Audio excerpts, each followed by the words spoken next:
the conclusions. Well, let's have one. Okay, so I don't see the second one. Okay. So please send me the notes afterwards. That would be good. Okay. So reality check, milestones. Two things are obvious. First of all, the year is wrong.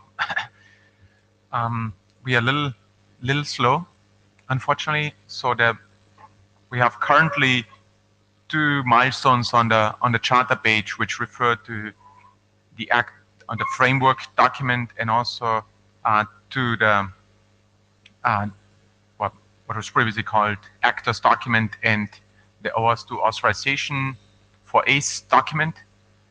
And we are somewhat behind on those. We have one item later on the agenda that talks about an open issue that surfaced between Chicago and this IETF meeting on the definition or where the definition of the proof of possession CWD should go, and Mike is going to speak about this issue first.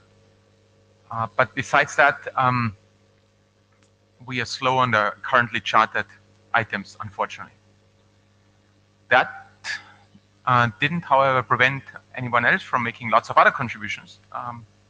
So we have a very full agenda, and after Mike, we have a couple of documents that deal with different transports, the communication between the client and the resource server.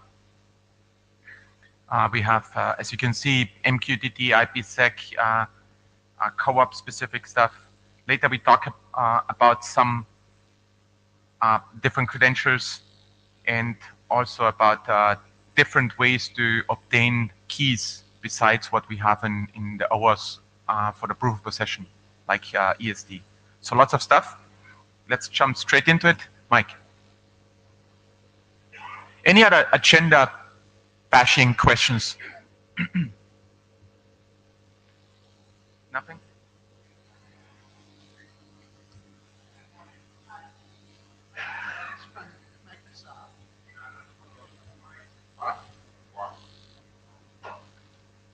Maybe you need to turn it on.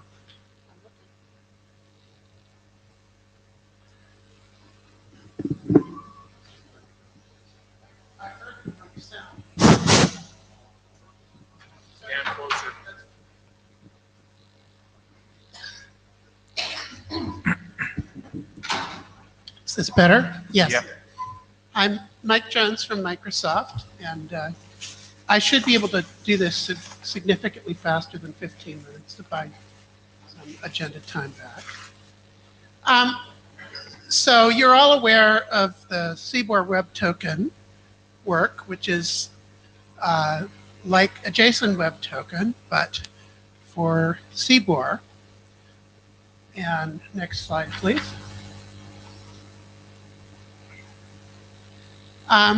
As background to the proof of possession work that I want to talk about, I'll say that after we did the JSON Web Token, there were a number of use cases in which people wanted to represent proof of possession keys or references to them in a JWT, a JSON Web Token.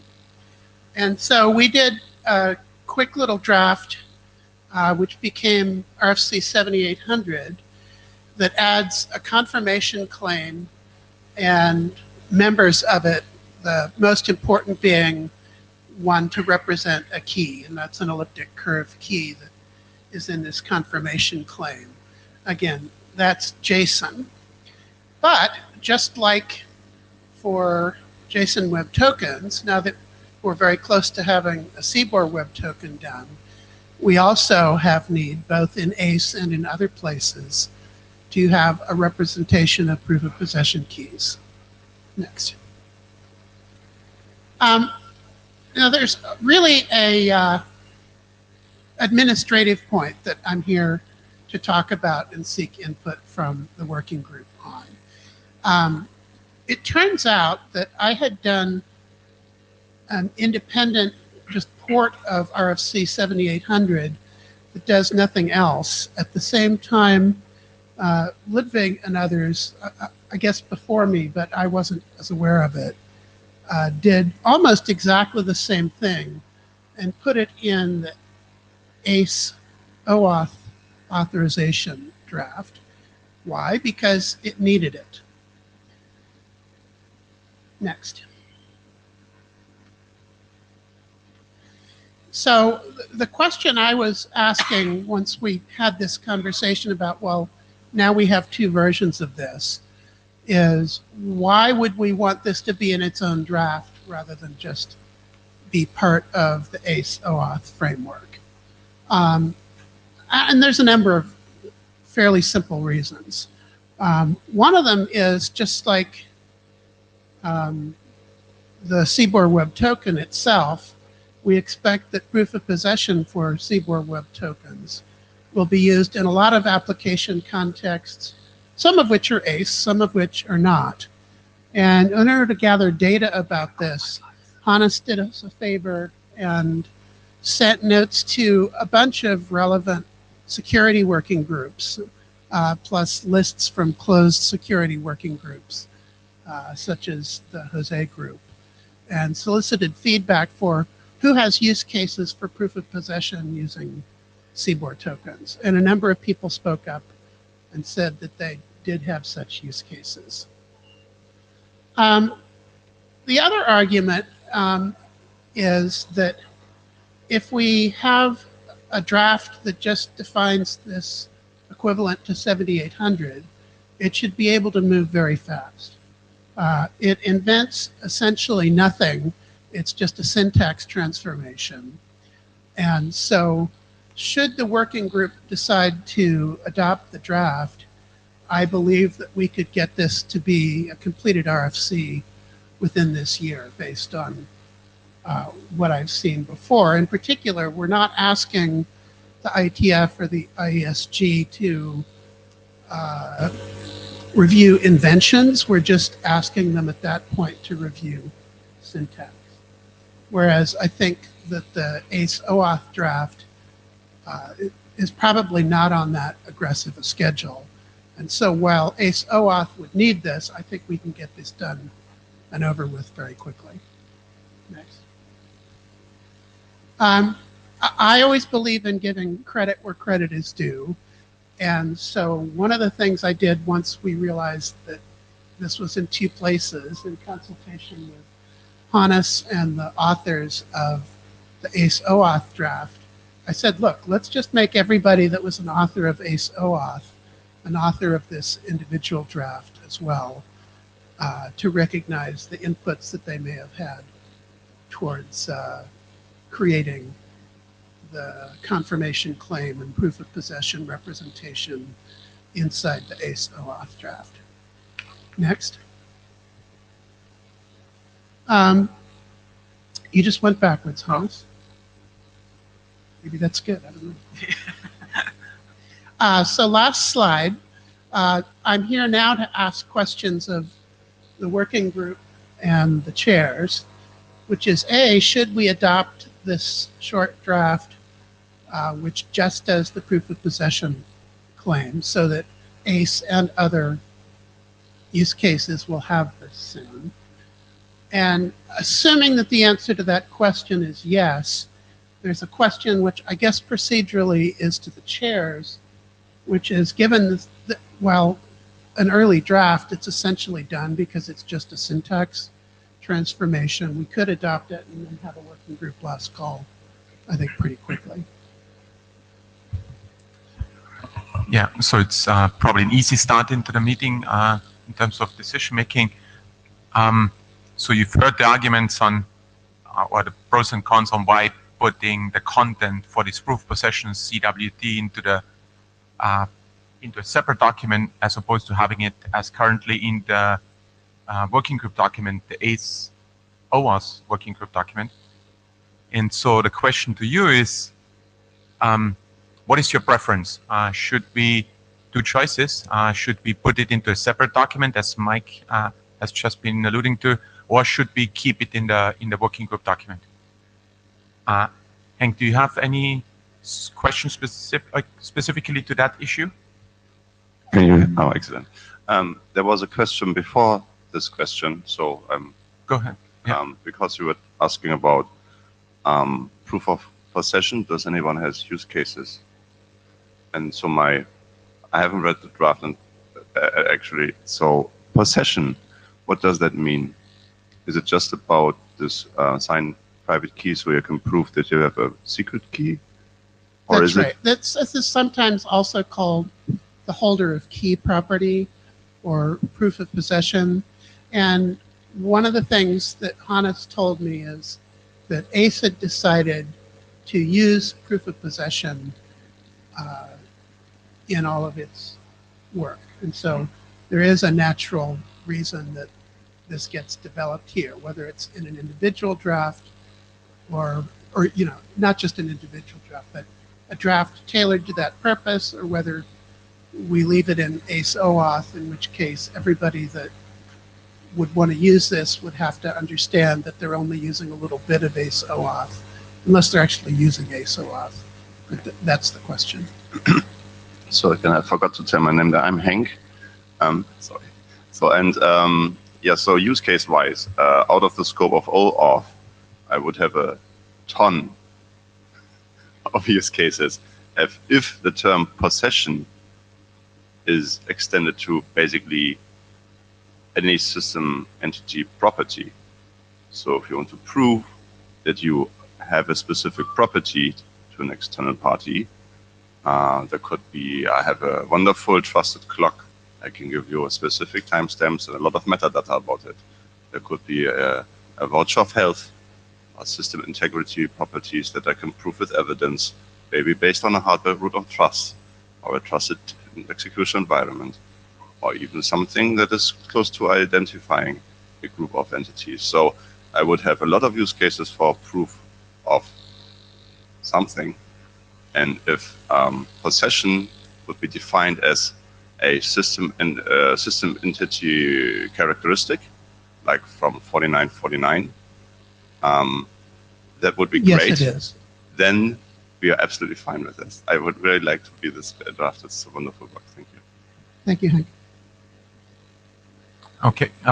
Coming back to my question, so you need to decide whether you want to have it in a separate document or in the keep it in the working group document. So, Hank? I would very like to see this adopted, and I would have this in a separate draft because of the semantics that are specifically highlighted there. This possession. So you should also vote now, or raise your opinion. So, Ham, if you want this to be in a separate document, please Ham now. And Ham, if you want to keep it in a current working group document. Okay, I think so. I don't know about you, Kathleen, but that was pretty clear. Yeah. So, and of course, we'll talk to the AD about creating another milestone in the charter, which is it is the same content, but still it's a separate document. So we have to. We don't have to extend the charter text, but we have to get a milestone approved. Okay. Okay, thank you. And then Hank, there's another question. Yeah, just one thing. So, does your draft, or will it facilitate sub-drafts that would define specific semantic context? Because the biggest concern I heard about the tokens is that how would you expect what claims to find in it? And this is and then using maps and so on. People were like, and this the is the answer biggest. is yes. Yeah. So okay, excellent. Why don't you go to my next presentation then? I'll submit this this week. Thank you.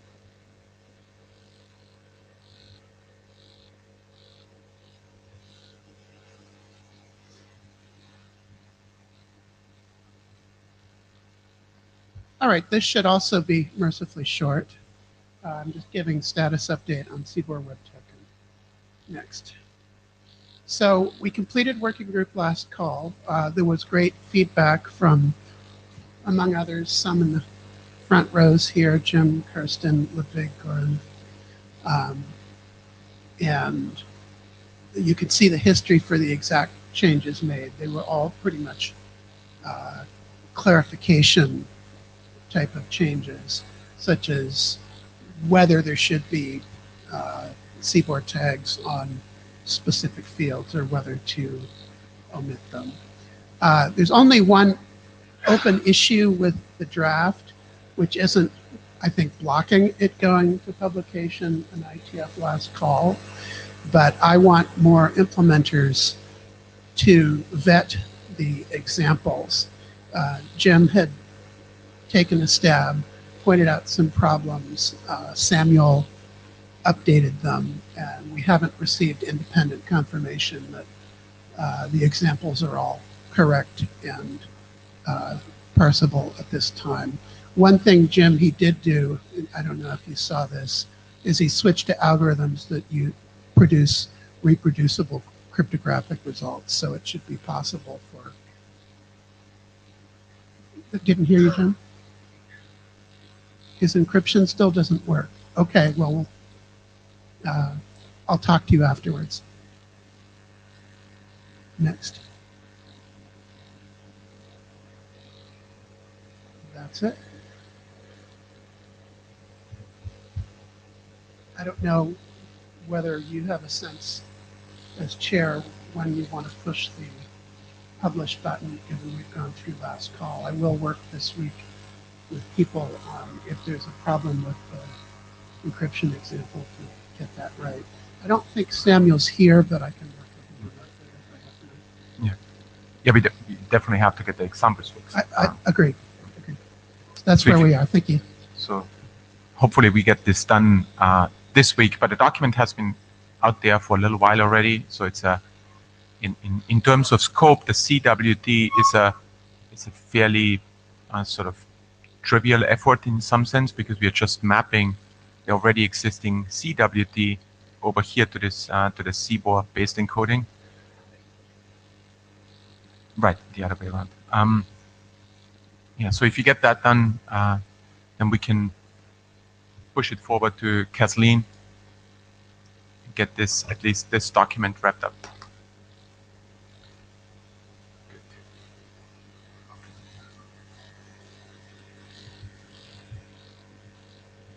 So I noted that you are going to work with Jim and Samuel on the examples, submit a new version maybe during this week, and then we can push it forward, because otherwise the document has gotten good reviews. So I don't think that there's more from the body of the document, but having the examples is obviously very useful. I have to check, maybe it's either me or Kapeng. Okay, Gern, you're next.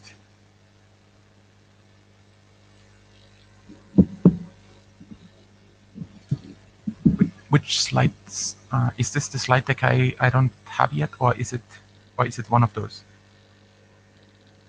Can you see that?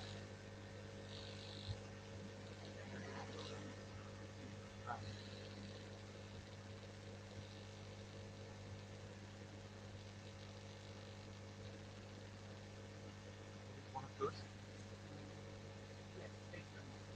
Cool.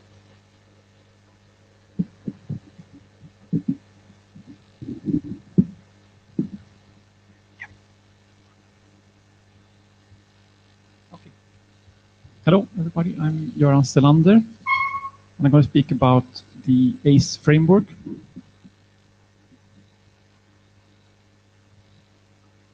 I'm trying to switch to full screen.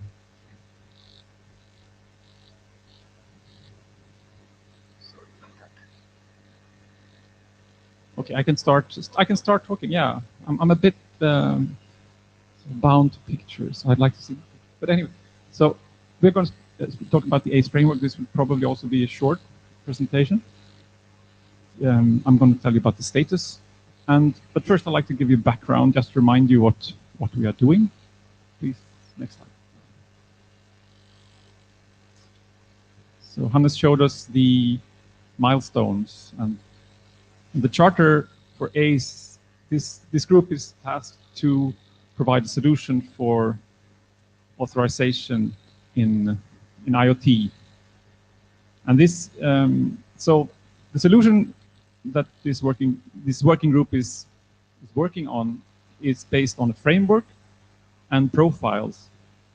And this framework is essentially looking at the problem that you have a server hosting resources.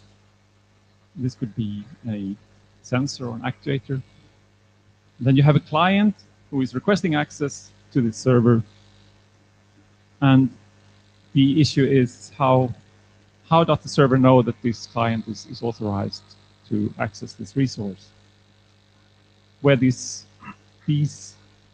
client and the server may both be implemented in a device which is potentially constrained in terms of processing and memory, etc. And these devices may also be potentially unknown to each other, so they don't share any common keys, or they so basically they don't have the security context to connect. And solution, next slide please, then defines this framework which introduces a trusted third party called the authorization server. And this authorization server provides authorization information about the client to the resource server. This is essentially the content of a CBOR web token. The authorization server also provides credentials, for example, keys, to the client and to the resource server so that they could authenticate each other. And there are 4 basic building blocks in this framework. The protocol is based on OAuth 2.0. The encoding is based on CBOR. The secure envelope of messages is based on COSI. So for example, the credentials are wrapped in COSI. The authorization information is wrapped in COSI, that's the CBOR web token. And the main candidate for doing the request and response is CoAP. So these are the four basic building blocks. However, the framework does not specify exactly what goes on between the client and the resource server. And that is what is specified in the profile. So for the next slide, please. And the reason why the framework doesn't specify the client and server interaction is to allow for a variety of different IoT deployments. So we know that there are many different protocols used between constrained devices. And this framework should be able to fit with many different deployments. So for this purpose, you can define a profile of the framework, and in the Appendix C of the framework, you see what the profile needs to contain. And here are the 6 drafts. I think I got them all, which are submitted so far, which are profiles of the framework. And some of them describe access to any type of resource. That's 1, 2, and 5. So these profiles need to describe what is the protocol between the client and the resource server, and also what is the security protocol being used. Because there are different mechanisms to pass the access token, the authorization information, depending on which protocol you use. Some of these profiles are very specific, address very specific resources, like 3 and 4. In this case, the resource is a topic for a publish-subscribe scenario. So the access control is whether you have the right to publish or subscribe to a particular topic. In the case 6, the resource is a group key in a group communication scenario. And as you can see, it's not restricted to CoAP. In example 3 here, it's using MQTT. So this set of profiles is a sanity check that this framework actually is deployable in many different settings.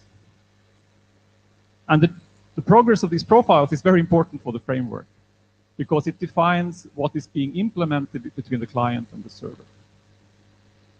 And I'll come back to that later. I'd just like to point out that item 6, 5 and 6 are new profiles submitted to this meeting. And item number 6 is related to another draft which has been discussed very much on the mailing list.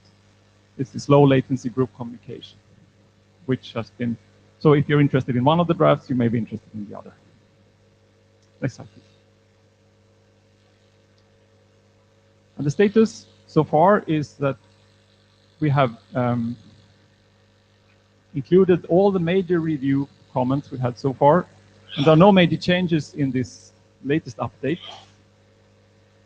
But we have some plans for next steps. I would say that the main thing that stops this draft from going forward is the progress of the profiles, because that is what will decide whether this framework is good enough to become standard. Did you have a question on this, Karsten, or no? Okay.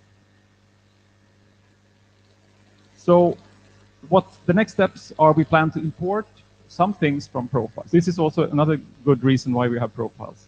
Some of the features described in the profiles are so well thought through that we think they need to be used in any profile. So we promote those features to the framework. And bullet 2 is one example here with discovery process, which is described in the co-op TTLS profile, and originally comes from the DCAF solution to the ACE problem, is actually something that we want to use in the framework. Bullet number 4 here is about time synchronization, which is an open issue. So the problem is if you're going to do access control on a resource server, and the access control condition, the permission is dependent on a time, and then you need to know that you have synchronized time in the resource server, and that you need a process for doing that. There is a separate draft for discussing this, but that's also a feature described in the co-op TTLS profile, which we may want to bring into the framework. Jim has made a recent review, which we haven't included yet. Thank you, Jim. That's also next steps. And the implementation needs to progress. We have, I know, 2 implementations, and there's a rumor of a 3rd. And there is an interrupt test planned, and these will be on specific profiles, as I mentioned. That's how we actually test the framework. And the first profile to be tested is the DTLS profile. And the second would be the OS co-op profile. So I think that almost concludes my presentation. There is another slide. You can take the next slide, which is on, was it comment on this slide? No more general one. Okay, so we could wrap up. So there is a set of references relating to the slide with all the numbers, and then that's the end of the presentation. Yeah, Carsten Moorman, the comment I would like to make is just a general comment on how we work with this framework document, because in the end we want to have protocols that actually have certain security properties, and looking at things closely, it usually is really hard to confirm any security properties of the framework, because it's just very entangled with the way the framework is being used in a profile. In the end, it's the profile where we can actually show security properties. And this means we actually have to be very careful about the framework. Each profile has certain expectations or requirements on the framework that need to continue to be fulfilled for getting the security properties of the profile. And I'm not entirely sure we are documenting these relationships as well as we could be. And maybe we can put special attention on the fact that the profile doesn't work if the framework doesn't expose specific requirements. So this is not really a comment on your document, it's really a comment on the profile documents, but maybe at some point you will want to define the export interface of the framework a little bit more rigorously, so the profiles can just say this relies on property 1, 2, and 5 from the framework. Yeah, I think it's a good comment. So certain security features are provided by the framework, like the security of the authorization information, how the authorization information is secured end-to-end from the authorization server to the resource server. How the credentials are protected. Those are things that could be included in the framework. But, as you say, the security considerations of the profile should define exactly what security is provided or what considerations need to be made for using this profile. Yeah, the point that I was trying to make is that the framework actually cannot provide security because everything it actually talks about is things that are only reified in the profiles. So you are saying it provides security for the credentials, but the credentials may not mean anything without the profiles. So it's really hard to actually derive firm properties of the framework. You may succeed in some cases, but really normally the actual security property you're interested in comes from the profile. But let's say the CBOR web token, which is passed from the authorization server to the resource server. That's not something that the profile needs to, I mean, that's something the profile can rely on. That there is a mechanism for securely transporting authorization information. Why can't that be accounted for by the profile? Yes, I mean, the profile relies on the security of AES and the CBOR web token, sure. But again, actually showing that you get the security properties you need is something that has to be done in the profile. And it would be good if the framework would export its security mechanisms in a way that makes it easy for the profiles to make that final determination.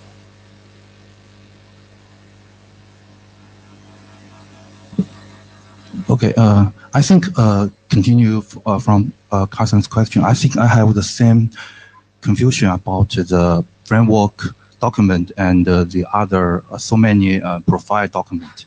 Sorry, I'm Frank Xia from Huawei. I'm the new in SE working group, so my confusion is, could you go back to your page 4? I have seen that this page has a good summary of current profile for the SE mechanism. Use which protocol, security protocol to transport the authorization information. And you have done some category of which kind of profile have some characteristic and what they are used for. But I don't see any more concrete or more detailed summary of why we should define so many profile for the ACE architecture and what is their most suitable scenario from the user perspective. So I want to know if it's whether there was some discussion in ACE why we use so many profile in which use cases, and do we have some plan to write some draft or in some place to describe this? That's an excellent question. So we had in the beginning we said that okay, you can use different protocols already back during the agenda discussion. We said or the charter discussion of the working group. We said that we would not only just focus on CoAP, but would also provide the possibility to use other protocols and mechanisms. And it turned out we had fairly long debate on different types of credentials and different sort of communication patterns. And that's, I think, the discussion back then is now reflected in a variety of different profiles. What we still have to decide is which ones have a higher priority now after a few years into the work on what people actually want to use. As I don't think necessarily expectation is that we standardize everything that comes to our mind, but rather to make we have some strawman proposals for the different mechanisms, and we need to make up our mind on like what is most important to us. But from my thought, I think as a working group, if we propose so many profile, and if we can give some helpful guidance and the solution and the summaries of what their most suitable scenario and something, I think it's helpful for the industry. So I hope so, yeah. But I think it's not easy, yeah. So I think that these are proposals, these 6 one of these drafts is adopted. That's the first one. And the others are proposals, and it's up to the working group to decide which of these we should adopt and work with. So, I mean, that's, and each profile should motivate its existence, basically, to describe what are the relevant use cases where you need to apply this profile. What I was arguing is that it's good that we have multiple profiles for the framework, because it's a sanity check, and eventually the implementations of the profiles will determine the interoperability. So that's why we need to have more than one profile. But exactly which profiles we use is up to the working group to decide. I think another way to say what Frank said is this working group is now big enough to actually have a roadmap document that we are maintaining. So maybe we should just start having one. So I mean, the decision graph, which of these profiles you use, is pretty easy if you know what the profiles is. But it's really good thing to have a document you can show. It's on page 7 of that document. Kathleen Moriarty, AD. So I do like Frank's suggestion, but I got up originally before the document suggestion to say you could just use the working group wiki to start hashing this out, and it may result in a document later.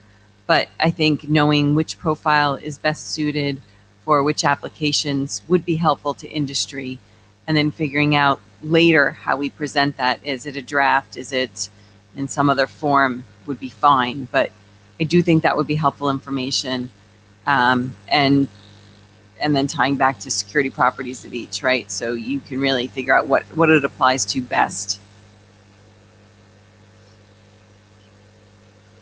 Mohit Eriksson. So if I understood, there are 2 implementations, but at some point in the slides, I also saw that time synchronization is still an issue. So how do the implementations actually overcome this issue? So there are 2 proposals. One is the draft, was reference 8, and the other is in the CoAP TTLS profile. And basically, time sync is handled with the authorization server as the trusted time server. Do the implementations already have this? I suppose, I don't know if the CoAP, yeah, it's mentioned in the CoAP TTLS profile. I don't know if those who implemented the CoAP TTLS profile have implemented the nonce functionality in the, so I haven't implemented that, so I don't know. But yes, I mean, there is a proposal for a mechanism. It's a challenge response mechanism between the RS and the AS. So the AS is used as a time server, and you anyway need to contact the AS to get authorization information. So my worry is that if these are separate proposals in separate documents, then like the framework document isn't secure. Now you have to rely on these other pieces, not just the profiles, but also on these other documents. So if I'm going to implement, I just not read one profile, I have to read like 5 other documents. Right, so that's a good concern. That's one reason why we move things from profiles to the framework. So you don't have to read all these other profiles. You should have, the framework should be self-contained in what you need on a general level, but then you need to specify exactly what you want for this profile. So it's a bit fuzzy. But anyway, there is ideas around time synchronization. I think we just need to decide which idea to go for. Mike Jones, Microsoft. This is really coming back to the discussion on which profiles we would want to standardize. I know that the working group created a use cases document, which is now informational RFC 7744. And I'm wondering, does that inform sort of the choices of which profiles we need to produce because there's demonstrated need for them? I would say use case is not sufficiently specific on that point. So there is some other document needed, or yeah, the use cases document is really about use cases. Carsten Bormann here again. So it's not really going into details about specific protocols, and you usually need the profiles because you need to bind the framework to properties of those protocols. So it would be really strange if the use case document would help you a lot here. It doesn't. So again, I think we should do this roadmap work, and we also should make sure that each of the profile documents, I think some of them already do, clearly explain what their scope of application is. And I propose we start now, because we're going to go through all the profiles of the framework. So we could ask each the presenter of the profile to explain what are the scenarios where this profile is useful.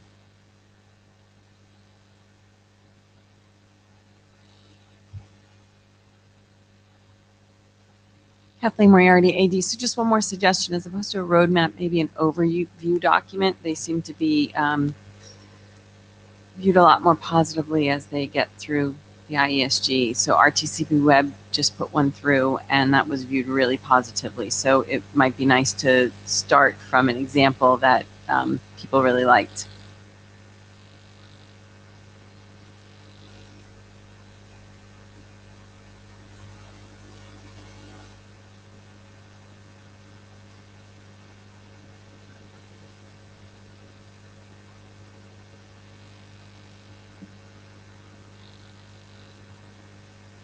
So my name is Olaf Bergman. I'm presenting the DTLS profile. Start please. So the new thing is that it is now a working group document. It's already in 01 state because I received a review from Jim Church. Thank you very much for that. Very detailed review. I just copied the editorial changes right into the document and resubmitted as 01.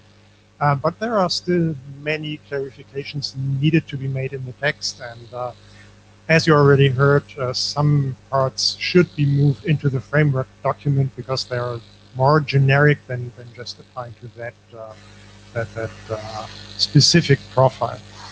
And then there was this open request from the last IETF where we should check if this profile also could be applicable to transport layer security based on TCP. So we have to decide on that as well. Next slide, please. So there's a bunch of open issues, and I have created those in the issue tracker. The document still lives at GitHub under my personal account.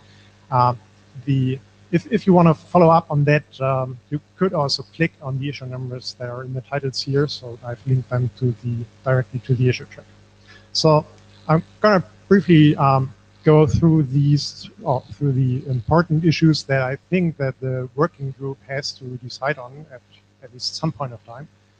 So it's first one is that you have the mechanism from the framework where you basically, as the client, get an access token from the authorization server, and then send a post to some resource on the resource server to drop that access token there. So the resource server knows about that when you're actually creating the DTLS session. The other mechanism that you could use to transfer the access token that has originally been proposed in the DCAF document and now is in the DTLS profile as well is some sort of shortcut where you just save this round trip for the additional post request and getting the response back, and instead transfer the access token in the PSK identity field during the DTLS handshake. So the problem that Jim pointed out is that the client doesn't know in advance which methods are supported by the resource server. So the X framework has the first mechanism, which is posting to the auth info endpoint, and this kind of implies that this is mandatory to implement, and we'll see later that it will be a useful thing because you want to dynamically be able to update the authorization or the access token that authorizes certain actions. So you want to have that, and then we need to decide how to handle the case B, which is just let us specify some signaling or configuration option that says that this method is supported or not for a particular client, server, sorry.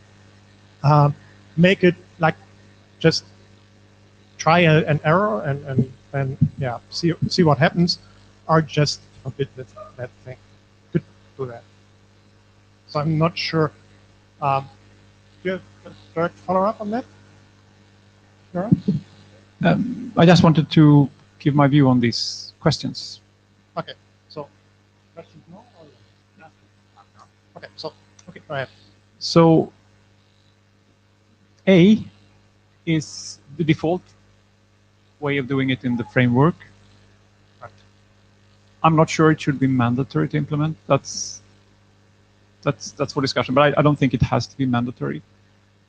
And B, one option for signaling is to use some other claim than the profile. And there is, if you look at the IPsec profile, they are adding claims, which is instructions for the client how to start communicating with the resource server, how to initiate authentication. So they are used for, in that case, as well as in the OS Core profile, there are different modes where you either start directly with the communication security protocol, so it's IPsec or OS CoAP, or you start with the key management protocol, which is ad hoc or IKE version 2.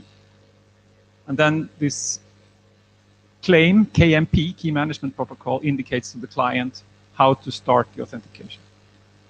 Maybe we can do something similar, which is, or more generic, which applies both to the CoAP DTLS profile as well as those others. Okay, good point. Good point. I wasn't aware of that. Yeah, Gaston, I just want to quickly state that I believe the PSK identity approach is a little bit more favorable to approaches in managing DOS attacks. So I think it would be a good thing to be able to rely on it. In the end, with all the info, there always will be a little bit of a trial and error situation in there because you don't know whether the server actually still remembers what you told it 5 seconds or 5 years ago. The client already has to be prepared for all the info to be a trial and error situation. And the PSK identity also has the advantage that there is no guessing involved because that's actually integrated in the DTLS protocol. So I would really favor making that a mandatory part of the protocol. Jim Schad. If the PKS identity version is kept, there is going to be one consideration that's going to need to be well documented so people understand it, which is if the server ends up doing introspection on the thing passed to it, there's going to be some interesting potential timeout issues on the DTLS protocol while it's waiting for the server to actually do that introspection back to the AS. It might be depending on the calculations that you will have to do with the access tokens once you've received it. But yeah, right.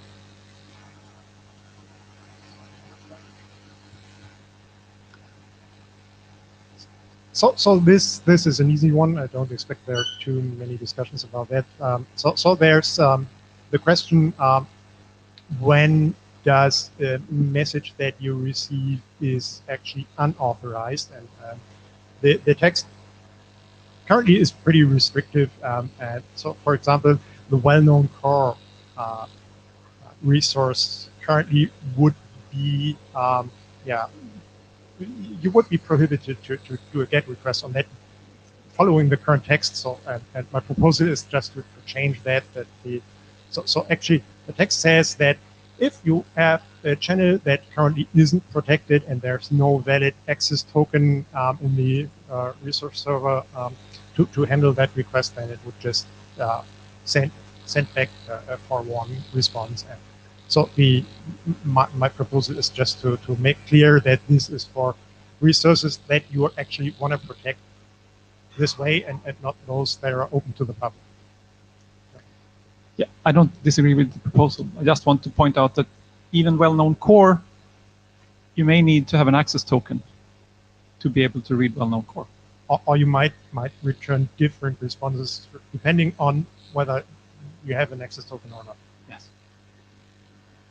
I mean, assuming that you spoof a well-known core, that's a nice way of producing,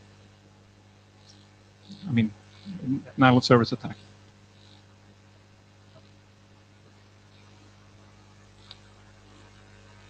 So, and then there's the question, if you follow up on that, at some point you might have had a valid access token for some communication going on, and that has expired, or it didn't even yet exist, or somebody fakes tokens. And the question is what to do with the DTLS session there. And Jim asked whether it's useful to say that it must be terminated here, which has the clear advantage that you just can forget about the state of that DTLS session very soon. On the other side, on the con side, the RISA server, or the entity that has now lost its last access token for that session, might in future want to choose to send requests over that channel again. For example, when it reverses the roles, it has been contacted as a resource server, and at some point becomes a co-op client to do something else, depending on the access scenario, which we had a very long discussion when doing the use cases document. So it's not clear whether there are actually use cases currently out there that use that mechanism. So I'd like to have feedback from you if we want to state that the DTLS session must be terminated once you have no valid access token for a particular client anymore.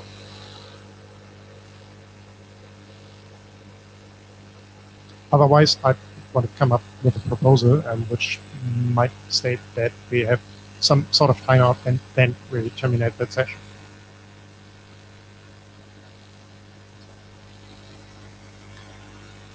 Then the question was if we want to make some ECC curve or something mandatory for the RPK mode. The current text just uses the one that's been suggested in the CoAP RFC, but that might be not the best decision at this point of time, so maybe we should pick another one.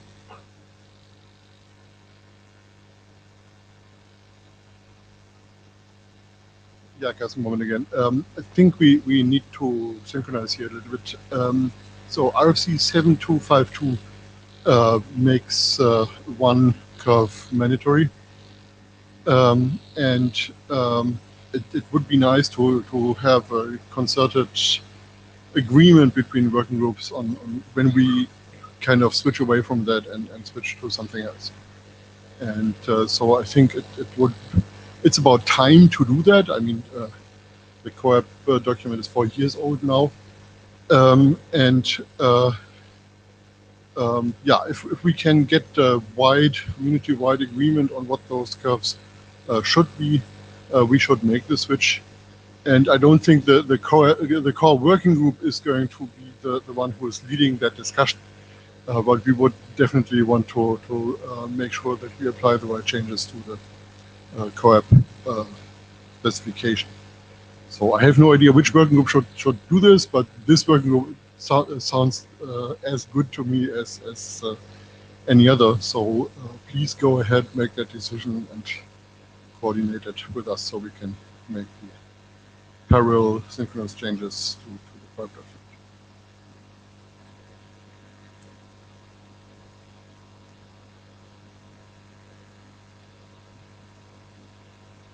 Olaf, do you have a preference? Or do you have a preference on the curves, or? No, maybe Jim has. Okay, so I take that to mean is open for discussion. Well, if you ask implementers, it's always 255.19. So that would be the one that I would have picked in my proposal. So yes. It kind of seems to be a no-brainer for me, but there may be new information at any point in time. So that's why it's good to ask that question and have a wide body of people look at it and decide, yes, that's what we want to do. Now, CoAP has today has P256 mandatory, and I forget what the higher security one is, but it's from the same family. We probably want to have a pair, and I think this would be 255.19 plus the 448 thing, I think. And somebody who's really into this whole kernel thing probably should write a draft here.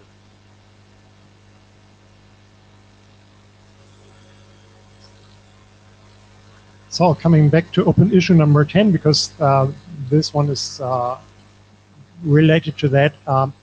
Currently, if we use that option B that I presented and transfer some information or transfer the access token in the PSK identity, then we end up with 3 different options or 3 possibilities that could happen with the text as it currently is written.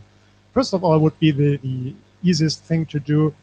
If you previously have uploaded the access token using this option A, which is a post request to some resource, then you could just refer to that by using the key identifier, which is the KID from the web token that has been included there.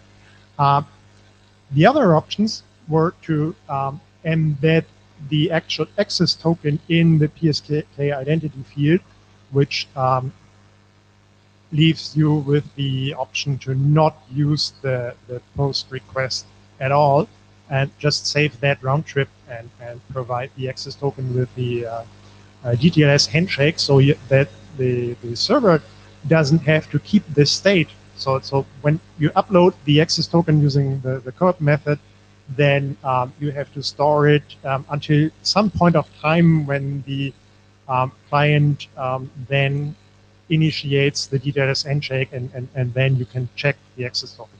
When including that directly into the PSK identity, then you can do the check right away and then decide whether you want to keep state at all. So if the access token isn't valid, then you just terminate that session and decline the handshake. And you can do 2 things. You could just wrap the key encrypted by the authorization server that generates the session key and sends it in the access token as encrypted key object. And the resource server that knows how to unwrap that and could use that encrypted or decrypt it and use it as a session key and then continue with the DTLS handshake. Or you could just include information how to derive the key from the access token. So currently we propose some HKDF mechanism that's been taken from the COSI RFC. The good thing is that you really keep less state for new clients. So once you have the session, then you have to somehow be able to dynamically update the authorization token. So you could, for example, allow the post request to the auth info resource within that channel. That's issue 15 in a minute. So my proposal would be to allow these things, knowing that the code complexity for the implementer would rise a bit because you have to check it right now. That state management could be easier depending on how you want to implement that. So what you could do is like what we told for the protected versus unprotected resources. If you make the previous option A, the code request mandatory to implement, then you could decide to not allow non-authorized token uploads to that resource, and just allow the dynamic updates within an existing DTLS session and rely on this PSK identity, or rely on including the access token on the PSK identity. This would be my proposal.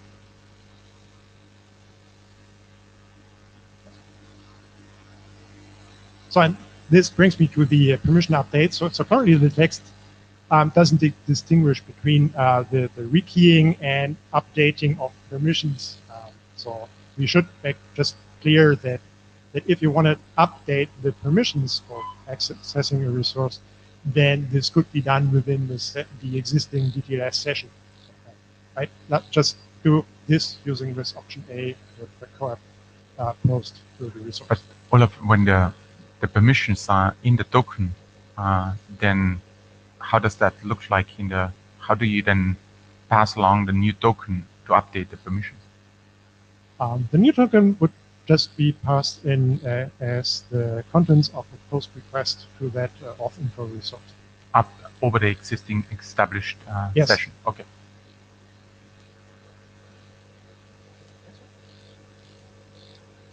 So the last one refers to the time synchronization issue that we've been discussing. So there's the section 5.1, which is within the security considerations that says, oh, sorry, that's not about the timing, that's about the discovery, that the resource server may point the requesting client that tries to initiate a session to its authorization server.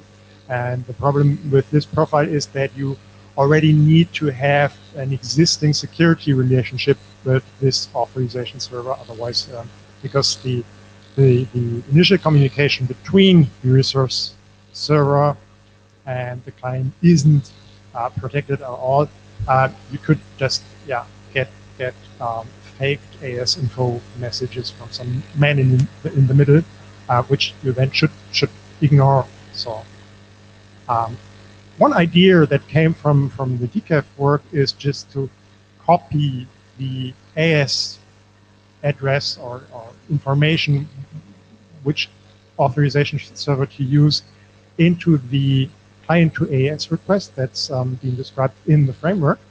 And if you do that, then the authorization server can actually check that it is an authorization server for the resource server and is the one that is allowed to do these decisions on the authorization.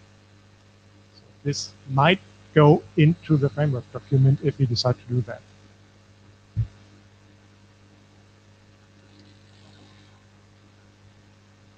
So this brings me to the framework document. There were parts that already have been moved into the framework document or are in the process of moving.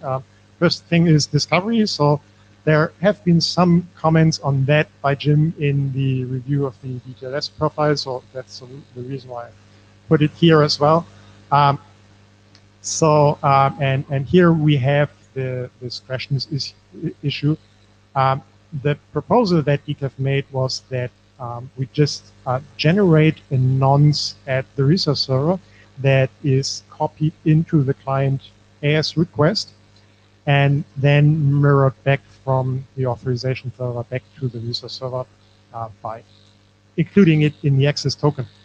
So this would be the most simple thing that you could do when you don't have really synchronized clocks between the resource server and the authorization server, to at least ensure that this authorization is fresh and not 5 years old and replayed.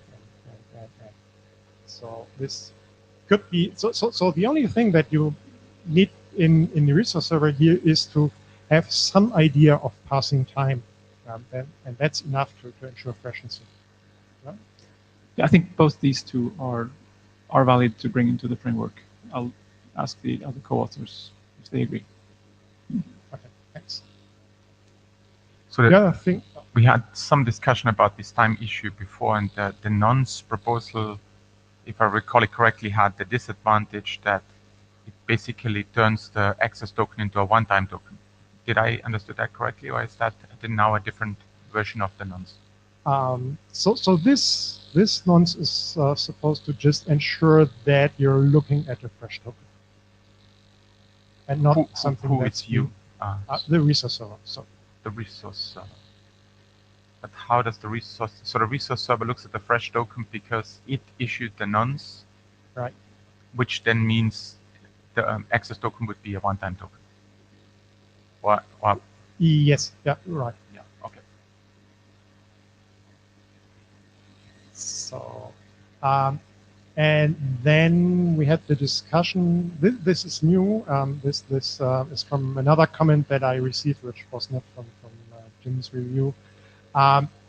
In the client to AES request from the framework document, we have this scenario where you could, or a client that just knows how to, or that just talks DTLS and uses the RPK mode, would use the RPK also to set up the DTLS session with the authorization server.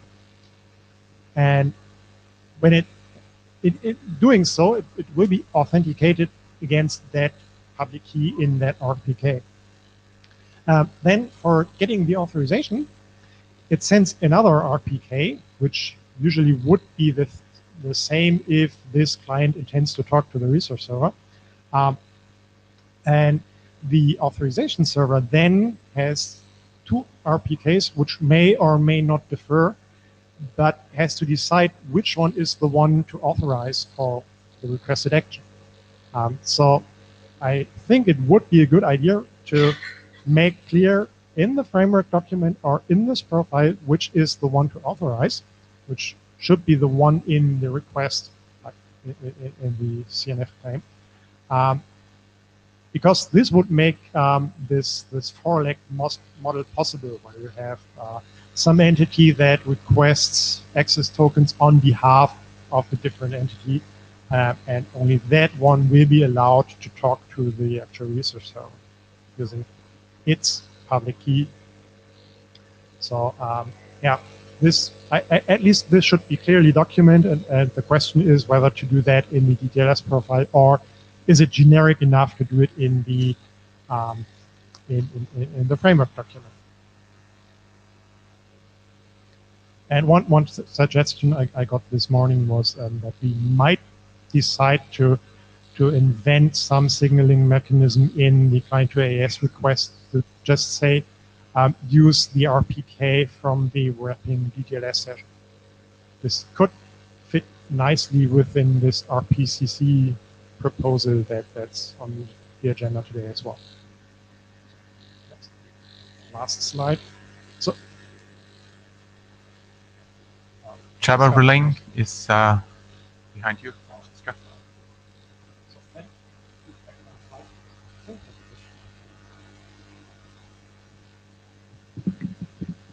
So Renzo from the Jabber. Regarding nonces, we have to solve the problem of token expiration in the absence of time.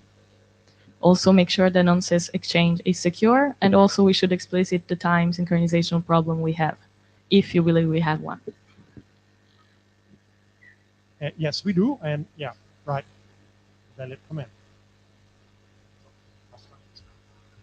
So, and then the last minor remarks were that we should sort out the AES information that we include in error responses. So, for example, if you try to access a resource out of any protected channel and without a valid access token, then we might want to give only the information which authorization server to ask, while if you're already within a secure session, then we might expand to more information why this error happened. And we had the understanding that much of the error handling should go into the framework document, or at least guidance for error handling should go into there. We should include this at least in the security considerations here. And related to that, there might be more information going into the AES info as currently described. So there is some proposal, some DDL that says what an AES information record should look like, and we might expand that and to give more information why certain actions failed. So, anything else for the framework? Otherwise, I'll get to the next speaker.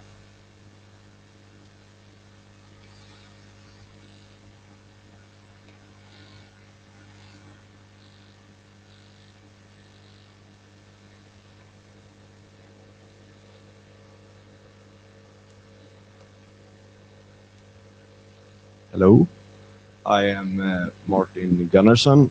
I am one of the co-authors of the OS Co-op profile for ACE. Next slide, please. Yep. As shown in this image, this shows how the OS Co-op profile fits into the bigger picture. It's depending on the ACE framework document, on the EDHOC document, and on the OS Co-op document. Slide, please. And here it's shown in how it fits in a more functional context. As to connect to what Göran said, this is a picture of the signaling in the ACE framework. And this document defines how the signaling between the client and the resource server is going to be done. And the document defines 3 ways in which the signaling can be done, and it's using OS Co-op only, and then you can use OS Co-op with EDHOC, and you can use either symmetric keys and asymmetric keys. And then the list of choices, there is parameters that are sent from the authorization server to the client, and then everything else will be derived according to what's specified in the OS Co-op and EDHOC documents.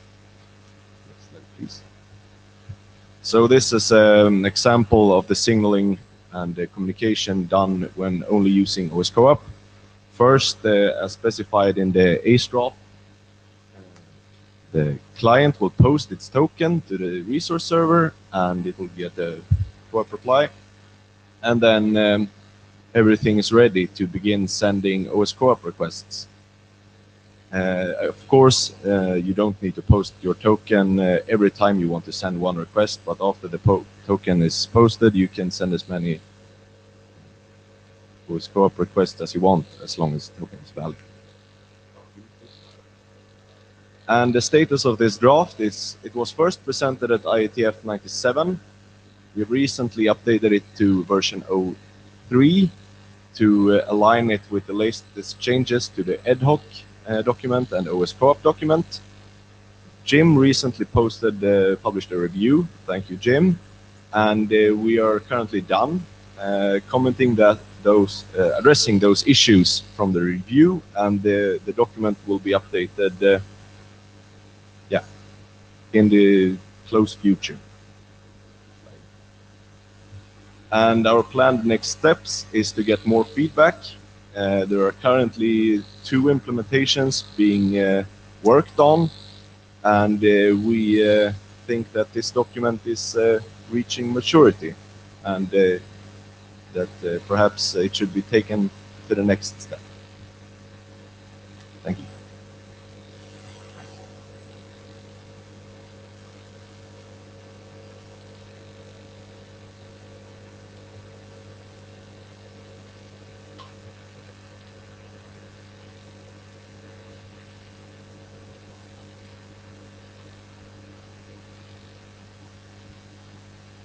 Hello, I'm Marco Tilok. I'm going to present a new IPsec profile of ACE that we have recently submitted. Please. So consistently with other profiles of ACE proposed before, the main motivation here is to enable secure communication based on IPsec, this time between the client and the resource server, so providing and fulfilling security requirements at the network layer and including protection against, for instance, spoofing of IP addresses. And as also Göran mentioned before, we are taking profit of the fact that IPsec provides quite a lot of flexibility as to the actual establishment of the IPsec channel. So we consider different modes, including the provisioning from the authorization server of pre-built, so to say, security associations for IPsec, or the establishment of them through an actual key management protocol like IKV2 as, so to say, the default option, or alternatives like EDHOC-based protocol that are now discussed in appendix section for the time being. And of course, this is agnostic to the actual application layer. Yeah, just to give you an overview, this is the whole very crowded landscape of RFCs and drafts related to this area. And please, this work actually takes place in this corner. So taking advantage of IPsec, IPv2, the ACE framework, of course, and possibly of IDOC as an alternative to IPv2. Yeah, I'm not going to spend too much time on this because we had quite a nice overview before already. We just stick to the ACE framework with resource server exporting protected resources to clients that are going to get an access token to access them, thanks to an authorization server.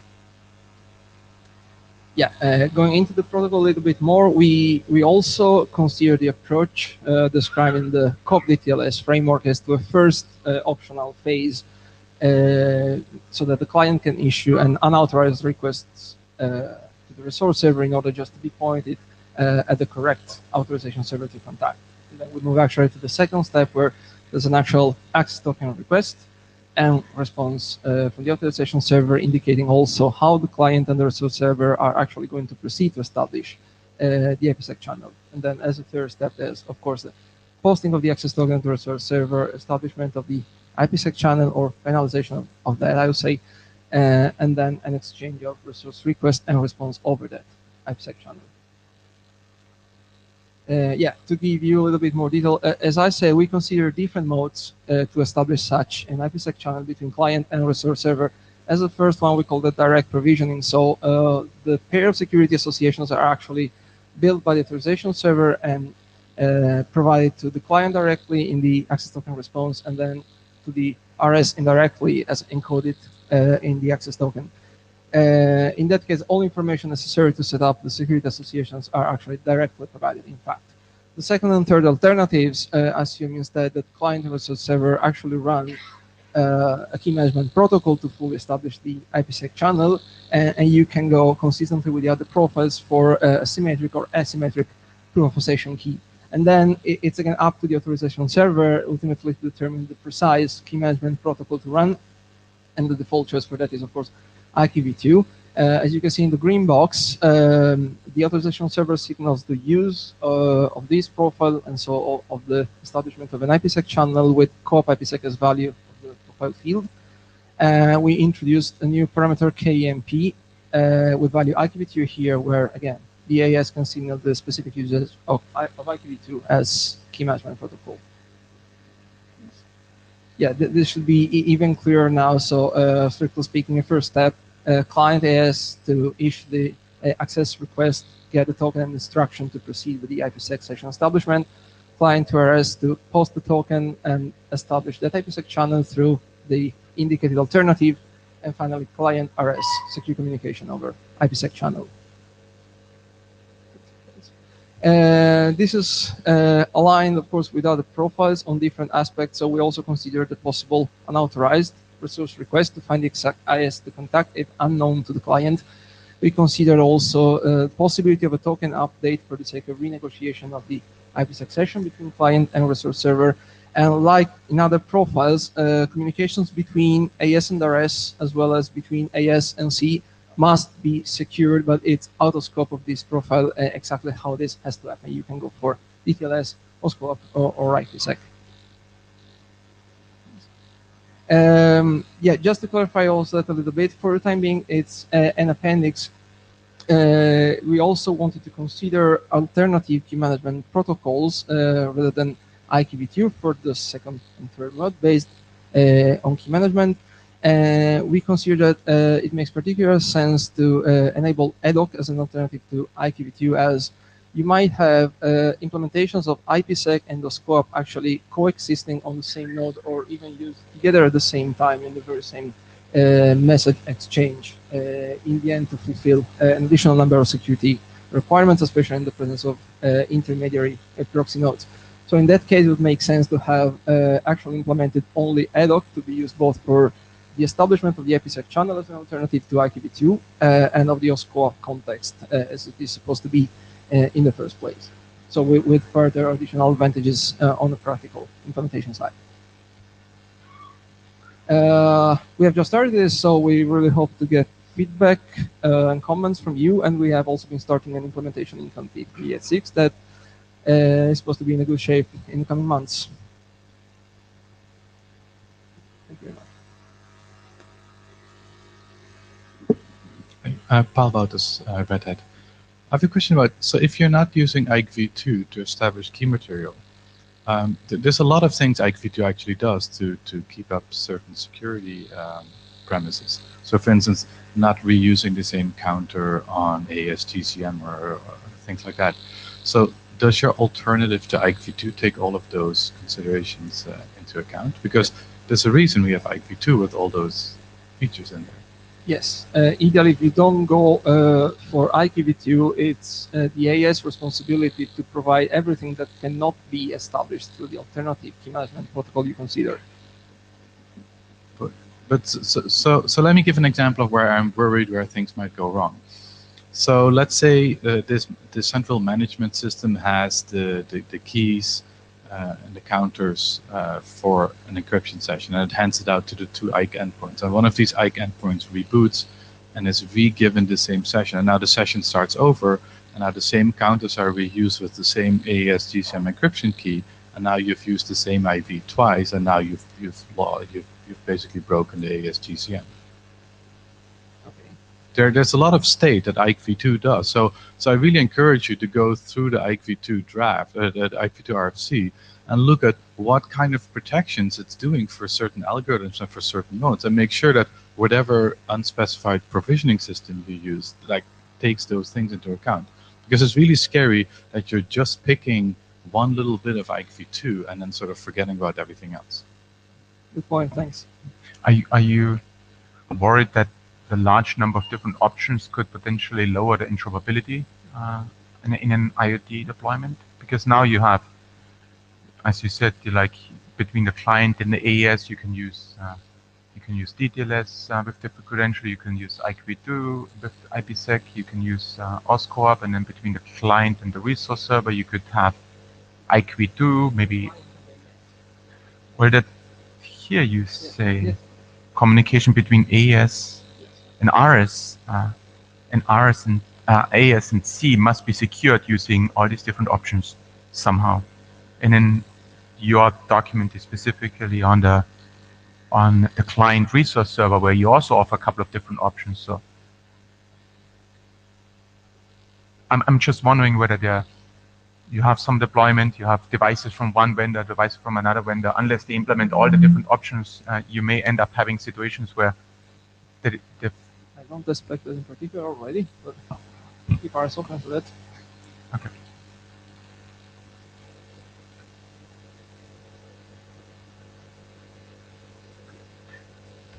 MQTT.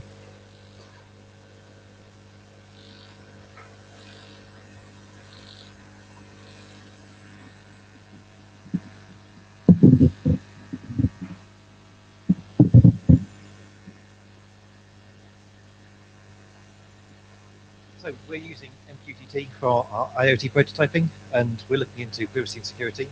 And we think the ACE framework can add value to MQTT. So this draft answers the question: how can we use an MQTT server, an MQTT broker, sorry, as an ACE framework resource server? The authors are Chidem Sengal, who can't be here today. Her background's more OAuth and UMA, and I'm Anthony Kirby. My background's kind of more, or today at least, is more MQTT. So this is the first time we presented this in this context. So this is kind of a brief summary for those who are less familiar with MQTT. I'd like to start from a solid foundation. Hope that's not too tedious. So MQTT is a simple publish-subscribe messaging protocol used in IoT. Uses a TCP connection over TLS. Messages are published to a topic. Topics are defined as a string, and the string represents a hierarchy. Clients can subscribe to a topic or part of the hierarchy using a wildcard, and they can then receive messages that are published to that topic. So here's a simple example. Clients can be either subscribers or publishers, or a single client could be both. One client publishes foo, and that's received by two other clients, and in the red, another client publishes bar, and that's received by our client that was actually also a publisher.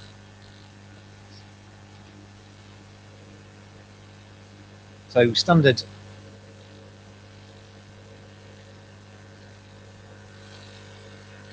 Okay. I can carry on, but it's probably good to. Yeah, I understand that. I don't know why the,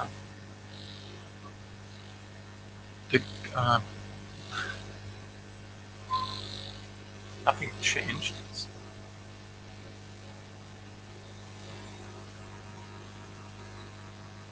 Oh, okay.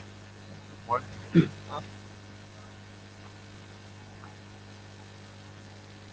don't know what.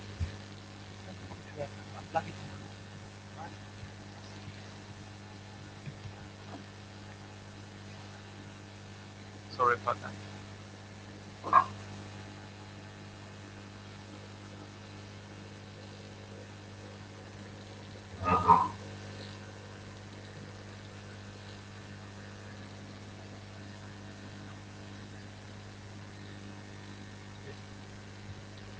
Okay, I'll carry on. We'll see how this goes. So standard MQTT security involves using TLS, username and password. For our work, we wanted to use tokens rather than a username and password. We looked at UMA, we looked at OAuth, but those kind of flows kind of assume an interactive user, and they're a bit HTTP centric as well. But the ACE framework fitted our requirements. We looked at the possible ways that you could use ACE for MQTT. This specific draft covers full MQTT, so not MQTT-SN. This draft follows MQTT 3.1.1. MQTT 5 is still a work in progress. I'll talk a bit more about that later. And things we cover in the draft are authorizing the connection and publishing and subscribing. I'll just skim through. Oh, sorry, should I change the screen resolution?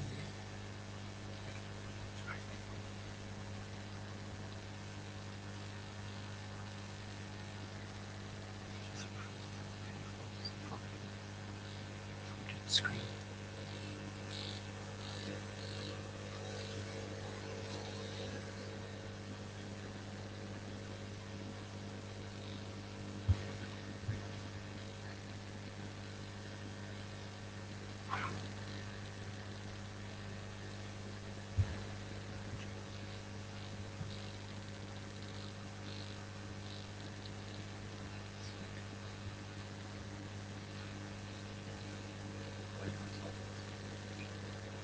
So I'll just skim through the summary rather than reading it all out.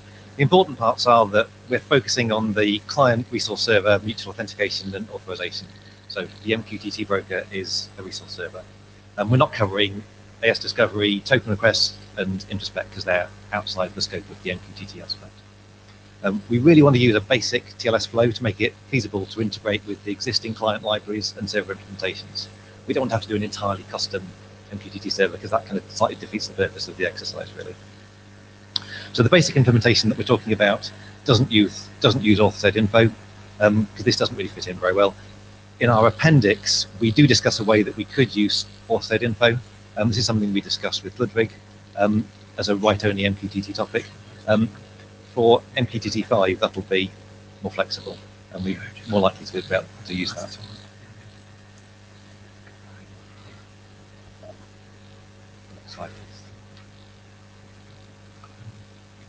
So this is a standard. Could I get someone else's laptop to maybe it's a laptop issue? I don't know. Could someone help me?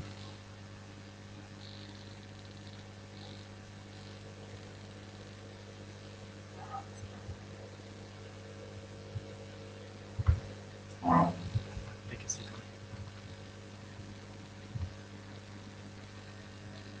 I'll use this one.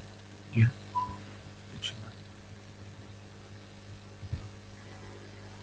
Yeah.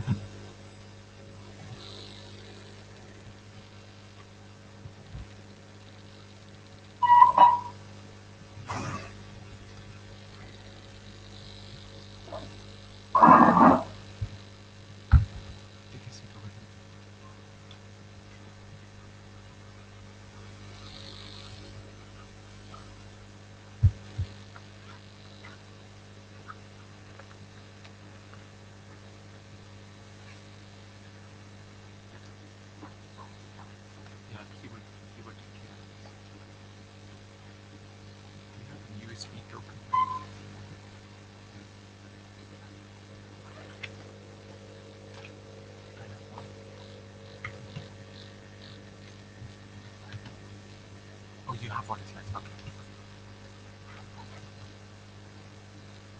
Yeah, sorry for the short break. Quickly try to fix that.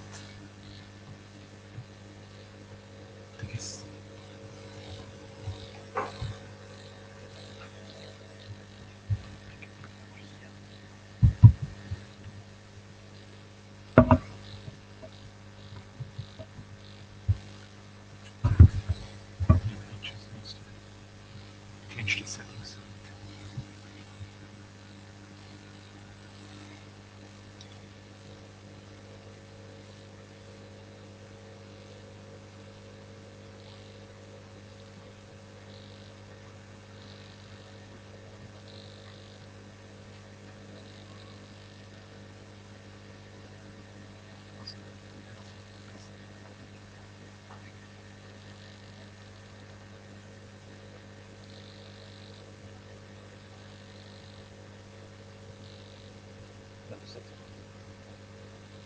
Excellent. So this is the standard ACE token flow that you're familiar with.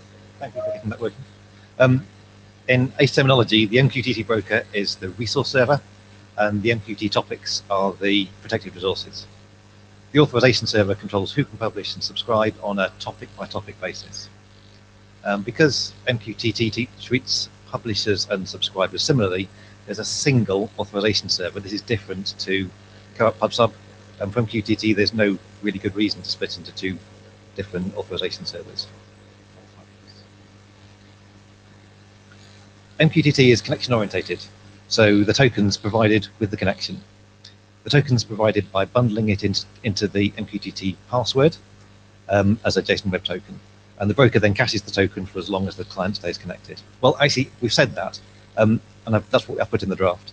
But based on our experiments with the integrating this into existing broker code, it will be better to put it in the username. We'll come back to that a bit later. I think it makes things a bit simpler that way. So after having connected, the resource server checks the stored token when the client subscribes to topics. There's a couple of points worth raising. First is wildcards. Topics can contain wildcards, so if they're used, then of course the token must contain an equal or wider scope wildcard. The broker resource server will return a SUBAC failure code if the client tries to subscribe to a topic that it doesn't have a valid token for. And we'll talk a bit about expiry later. When a client publishes, the broker first checks the scope and the expiry of the token. If it's not valid, it disconnects the client. This is something that will be different with there'll be scope to do more with MQTT 5. But for MQTT 3, then we just have to close the connection. If the publish is accepted, the broker then checks the token. Actually, only need to check the expiry then for each subscriber to the topic. And all the valid subscribers get the message delivered, and any with expired tokens, any subscribers with expired tokens will be disconnected at that point. I guess probably from the spec point of view, that'll be the latest that will do that. So after a token's expired, a client will be disconnected. There isn't any opportunity for feedback or re-authentication with MQTT 3.1.1. I think that's okay. It's kind of an established thing. It's a standard thing that MQTT clients expect to be disconnected and reconnecting it automatically. That's kind of part of normal MQTT.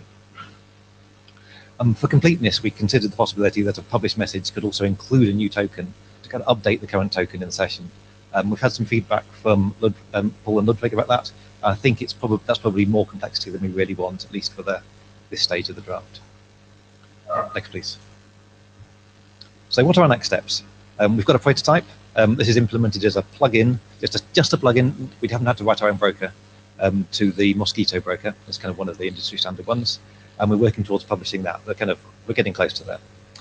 When we wrote the draft, we based the draft on MQTT 3.1.1. MQTT 5 is now kind of starting to come out. It hasn't been published yet, and we want to integrate feedback from Ludwig Seitz and Paul Freemantle. So I think it's kind of time to reevaluate exactly where we are.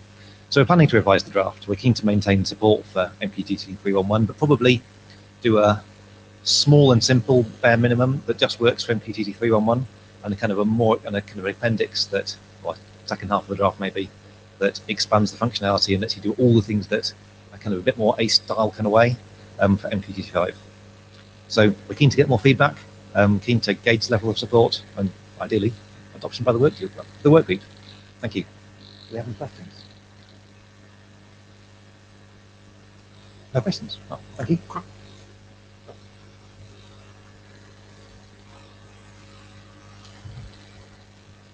Okay, John.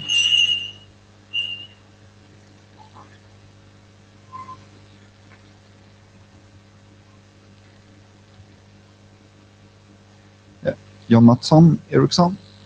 So this presentation of ad hoc version 07. The version at the last IETF was 05, so there's been 2 updates since then. Next slide. So there's been several reviews of the document. It was presented at CFRG at the Eurocrypt meeting by Jim Schad. Thanks for that, Jim. And after that, we have received quite detailed security reviews by Dan Harkins and Ilari Risivara. And all of these comments have been taken into account in the 07 version. And yeah, and overall, it seems like the reviewers are happy with the quality of the draft.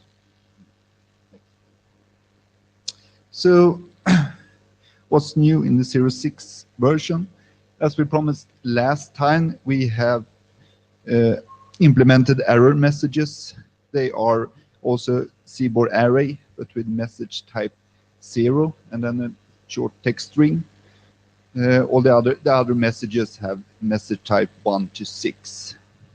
And these are, for example, to send general error messages or to indicate which type of curve that the second party supports. We have introduced the verification of a common preferred ECDS curve. This is so that party U sends a curve. If party V doesn't support that, an error is sent. And then at the next step, party V verifies that the curve used is either the first curve that party U supports or the first one. If party V does not support the first, that it's the first one that party V supports. We have renamed extension to APAC application data because extension gave the totally wrong feeling what this was.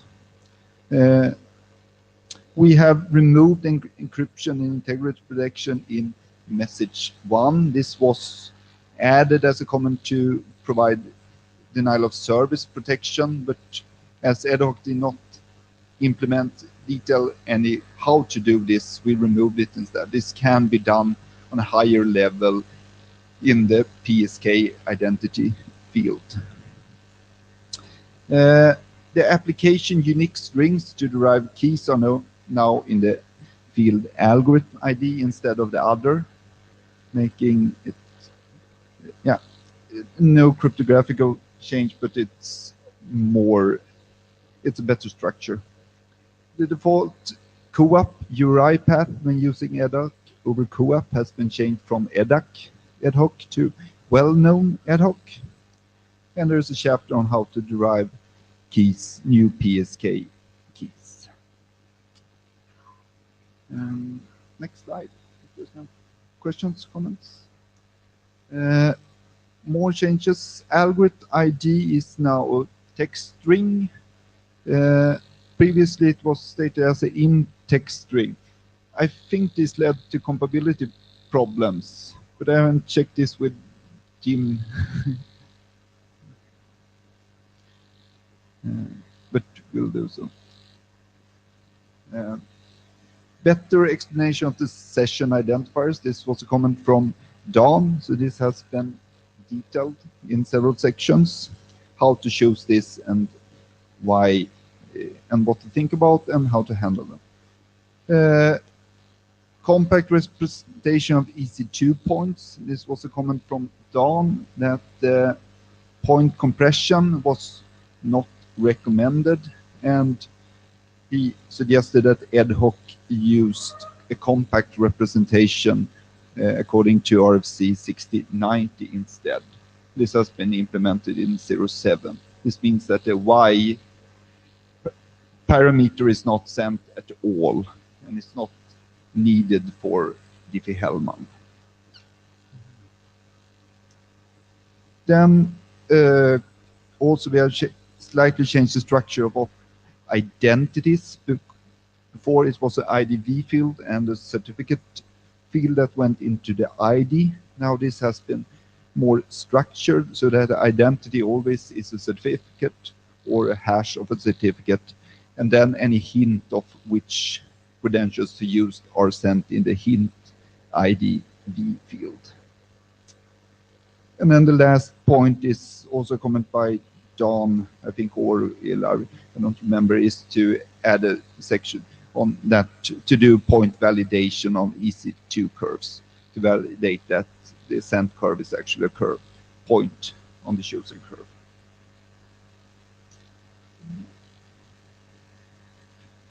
Next. So implementations, one implementation by Jim Schalt, second implementation by Six or Rice, work in progress. And test vectors will be added to the document as soon as the second implementation is done. And we can do an interop testing between two implementations.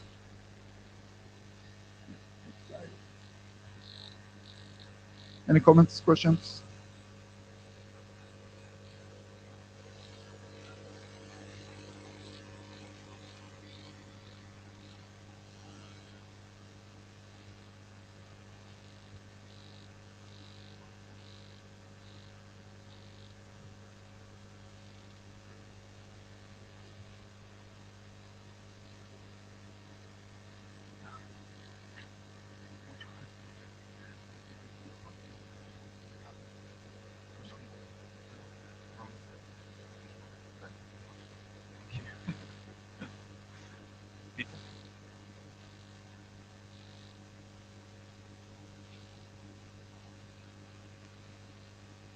Good morning. Good morning. Yeah, that's better. I will try to give a short presentation of the EST over CoAP draft. I can see it there, fantastic. I have presented this already a few times, so 2 times before, so I will keep it short, a short introduction. Please, the next slide. Thank you very much. So the EST over CoAP is linked to the work which is done in the ANIMA working group, where they start bootstrapping small devices into a network. It uses there an EST, which is enrollment over secure transport, existing RFC, which makes it possible that over secure transport you can enroll and verify certifies that the network into which you go is the network you wanted, and actually that the node that wants to go into the network is actually authorized to do so. So that is where EST is used for, and it's very nice, and it exchanges certificates.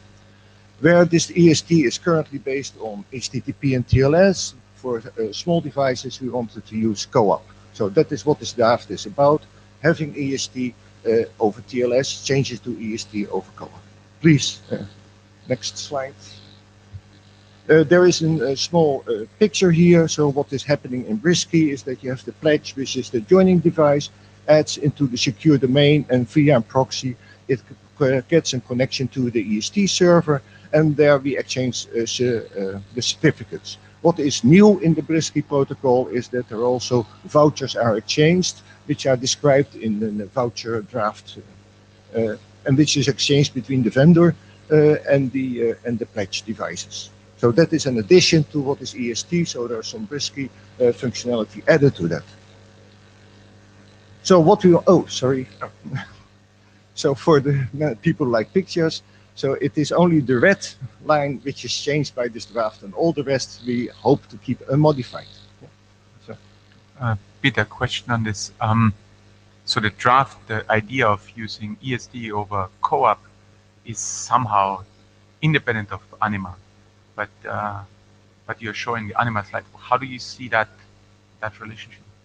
Okay, I see this relationship that we have these additions to the EST for having the voucher transport, but on the other side we see that you can use the EST independently of the ANIMA context. So the ANIMA provides a facility to describe EST and use CoAP, so you can use it independently from that. So if you have an EST server which talks CoAP in a low resource network, and another client which wants to use that, then this draft also serves a purpose, but it is very much motivated by the Brusky work, because we wanted to do this bootstrapping and then keep it homogeneous with all the other management work which is going on in such a network.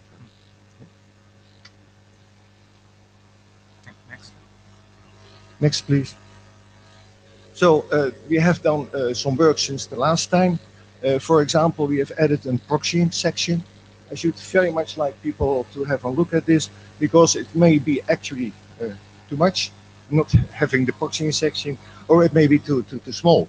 So I think actually it deserves a separate section. So I would very much appreciate some comments from this working group about this section, what kind of, if they see this is sufficient, or that they say, no, you really have to work this out much more as it is done now. And it tells you about the proxium if you have the EST independent, the EST and the client, just for the co-op one, and you have an EST server which is HTTP, and the client which uses co-op, then you put a proxy and HTTP co-op proxy in between.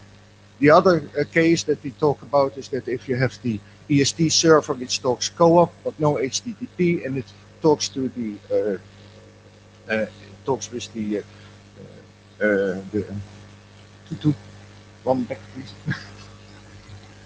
And it talks to the vendor the vendor talks HTTP, but the registrar talks co-op, so you might want to put a proxy in. So these considerations, operational considerations, are taken into account in this proxying section.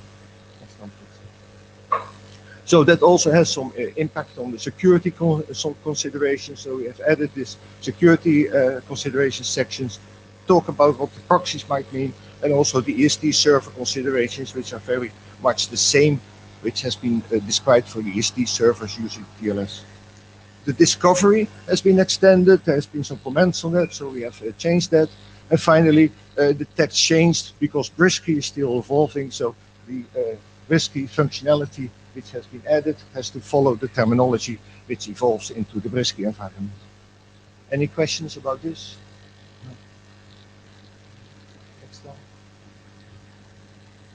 So what still needs to be done?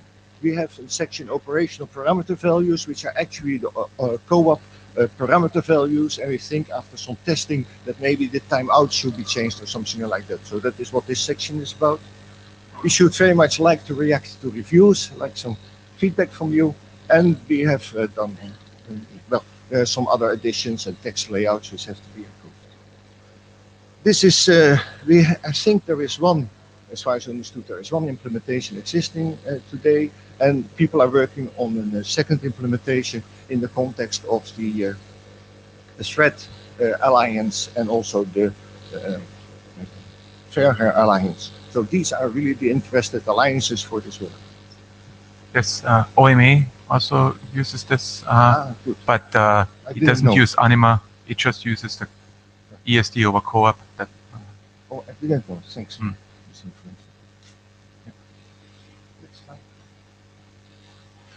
So this is the why I'm here. Do you think this is a draft which wants to be accepted? There have been positive reactions to the draft from this working group before, but it has always been said for, yeah, good idea, Peter, let's go on and see what happens. So now I should like to know if this is really a draft which we could use as a working group draft in the ACE working group. And we'll be very happy if that is possible. And I think it should be in here because it's very much security oriented, and security for small devices is the subject of this group. Thank you.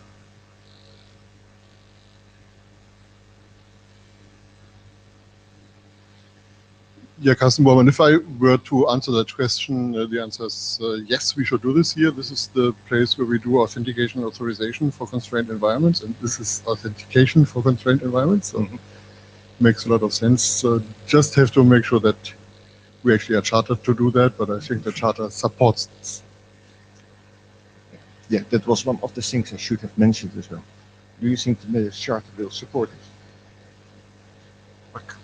I don't think it currently does, but it's a discussion with the AD whether we want to pick up new work, sort of like this key certificate management. Defining a certificate management protocol on top of co-op wasn't something that we had initially envisioned to be done here, but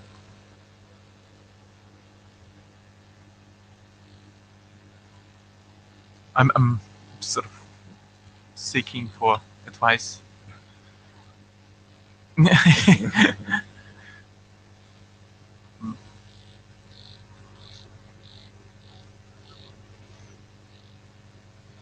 Huawei, Frank Xia, Huawei. I think from the user perspective, I think this solution is very useful because it can help the IoT devices automatically to enrollment to the network it wants to and to authenticate each other. I think that's a very useful solution, and the draft is good.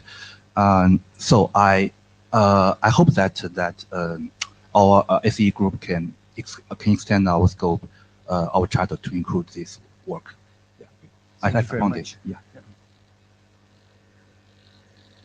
So Kathleen Moriarty, AD, I would love to get a sense of what the working group participants think, and then also just to make sure that the working group prioritizes what work gets done, because there's a lot on the table, and I'd like to see us have some good wins and get some of the protocol work and profiles through. So if you want to ask, I'll stand somewhere where I can hear, Hannes. Yeah. May I make a small remark in this context? One of the earlier ones mentioned that the work is not large, so that it doesn't have a large burden on the working group. Also on this one, we do not change the AST protocol. We have this addition of the AST.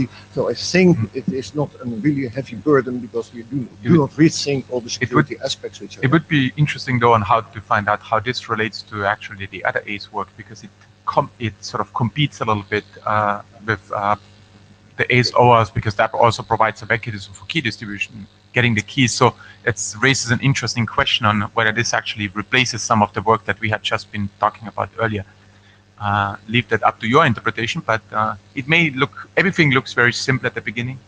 Everything is lightweight. That's right. And that's why I really asked for prioritization, because some of the drafts from the working group have taken a long time to get through, and it would be very nice to see documents get all the way through publication and see the stuff get used. So the working group really needs to prioritize where this fits if they think it's. So why don't I'll let the queue go, and then Hannes, if you want to ask some key questions, just make sure I can hear, that I'm not like in the middle. Göran Selander, Ericsson. So I'm in favor of working with certificate enrollment related questions in this working group. We had another proposal last meeting. It's the EALS draft, which is addressing the same problem, and which is very lightweight. So I think that this is a good topic and this is a good working group. But we have a lot of things on the plate, and there is no discussion of adoption of any profile yet. Well, we have one adopted already. Yes, and as I indicated in my presentation, the framework with one profile is not very meaningful. So the point of having a framework is that we should have multiple deployments that work with the framework. And we have only adopted one draft so far, one profile. Well, I believe we want to have multiple different profiles to see whether the framework supports those. That doesn't necessarily mean that we have to adopt all of them or even multiple of them at the same time. That's right, but we haven't even had discussion about adoption of profiles. And now we have discussion about about the draft, which is not at all in scope of the charter. So I think the focus is very interesting here, and I think we should definitely consider bringing in the certificate work, but we have a lot of things that needs to be progressed in the existing charter before. I hear you saying you want the certificate work, but you also want the other work, and you want to prioritize. And my priority is the work which is in the current charter. Okay, so you okay, good. Nancy? I'm trying. I'm just short. I couldn't jump. Nancy Kamwinjit from Cisco. So it's not clear to me. I mean, I guess what I'm trying to voice is I think this draft needs to move forward, whether it's in this group or not. I guess is the question for us to decide. But I think it is important. So we brought it up in Anima, and it was very clear because it isn't really enterprise, it's more for IoT. It was decided it didn't belong in that group, right? So the purpose of this is because COAP is supporting from a security standpoint the use of TLS, and TLS has certificates, we need to have some way of managing those certificates, right? And so, and again, I'll just say, I think this draft needs to move forward. Whether it's in this group or not, I think that's up to us to discuss and figure out priority. Yeah, Carsten Bormann. Certificates. So there are these X509 certificates, and they are out there, and people use them and so on. Clearly, they are not necessarily the focus of IoT work.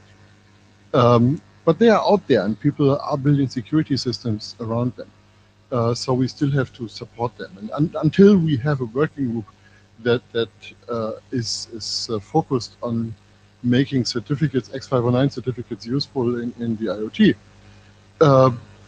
I think this working group is as good as any.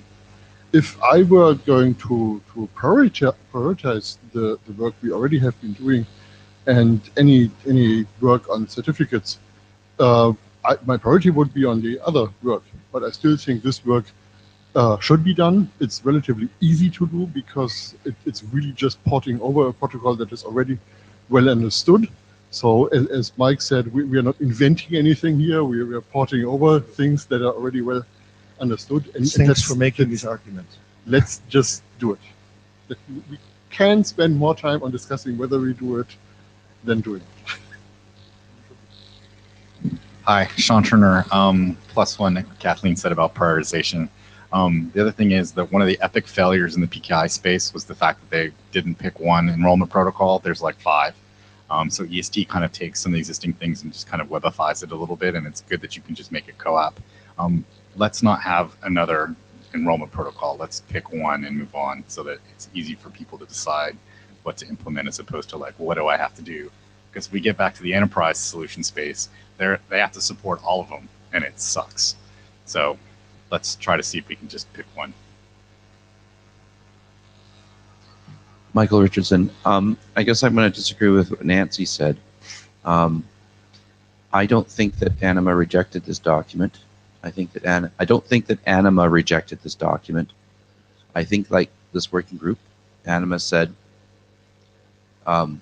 it's not yet in our charter. Okay. That's correct. And so I'm very happy to continue this. That you've continued this work. I think that ACE should finish its work before it considers things. I think that profiles are probably more important from a time point of view. That doesn't mean you should stop. I'm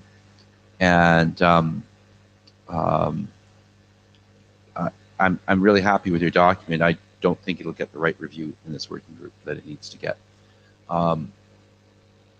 That's just my take on it, right? I think you need to have it elsewhere. But and finally, as to what Carsten said, I don't think if somebody comes up with some kind of COT-based, statement of identity, pretty sure that's easy in COT.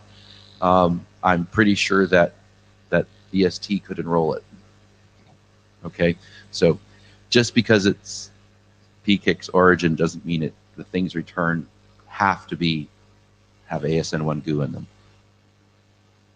We could, when you request a certificate and you enroll things, the thing that you get back might in the future not be.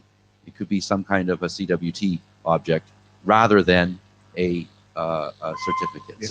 So don't assume that just because this protocol has Michael, origins. You are essentially sort of turning ESD into the ACE OAuth, which basically is a way to request a CWT with a key. Right. So that's a reason to discuss and contrast this protocol to another one, but the OAuth protocol doesn't have the voucher mechanism, and the voucher mechanism, I think I would like it to be essentially fit into this ACE's profile. So Okay, but that's a separate. That would be a separate topic. I think That's a separate topic. That's a separate topic. So let's not talk about yet another idea. No. But the point is that vouchers are plugged in by this document. Okay, but the format of them is not defined by this document. But Okay, let's just focus on. We have already enough challenges. I agree with you. I agree with you. Let's just focus on getting the Let me tell you what I documents think out. we should be focusing on question-wise. We have ESD running over CoAP over DTLS. And is this the right group? And then there's the question of priorities compared to what we had said earlier. I don't think that this is the right group today. That's your opinion, but I want to hear from everyone. In two or three IETFs, then it could be that it's the right group, but I don't think it's the right group, and I actually don't think there is a right group today. That's okay. Okay. I'll stop there. I think you also have to add to the list Sean's question of which enrollment protocol. I think that's important too. Okay.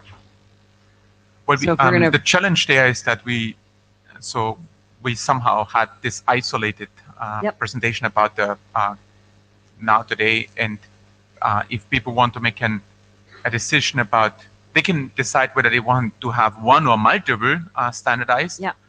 That's probably fair, but they cannot pick among all of them because they haven't seen all of them. Right. So yeah, I was thinking about that before I stood up. And if it is something the working group is interested in, and wherever this is prioritized, we could do an interim call that discusses the proposals to inform people and make sure people are read on that particular topic before making a decision. Okay, but maybe I should get. I wrote down these couple of questions, and maybe I can sort of ask for your feedback. I believe what I want to hear is that for certificate management, whether you believe that this is the right group, ACE is the right group to do that type of work or not, like over CoAP, over DTLS, or over CoAP and so on. Carsten Bormann, by adopting this document, we are not doing that work. We are not doing certificate management. That's done by EST.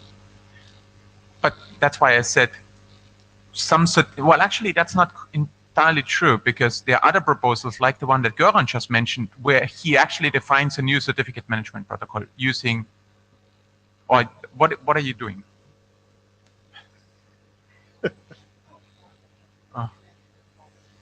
I think so. So maybe we should take that discussion exactly. So it's hard in a few words to say, but essentially it's EST on application layer. So it's the analog of EST on application layer. But are you modifying EST? Well, no, it's not in any other way than we move it to application layer. So we're doing there is a handshake. We take a handshake. But EST is already at the application layer. Well, EST is on transport. Well, it's TLS. I mean, you're protecting EST with transport But layer. if you you're swap out protecting it from application TLS layer. and you protect it differently, I think you are defining a new protocol, aren't you? So the rationale for TLS is that you have an existing TLS implementation, and you like to reuse that for enrollment. And the rationale for what is called EELS or EALS is that you have an existing application layer security, and you want to do enrollment. So it's the analog on application layer, which is suitable for certain applications, maybe not for all applications. Sean, is that a certificate management protocol, or is it just, or not?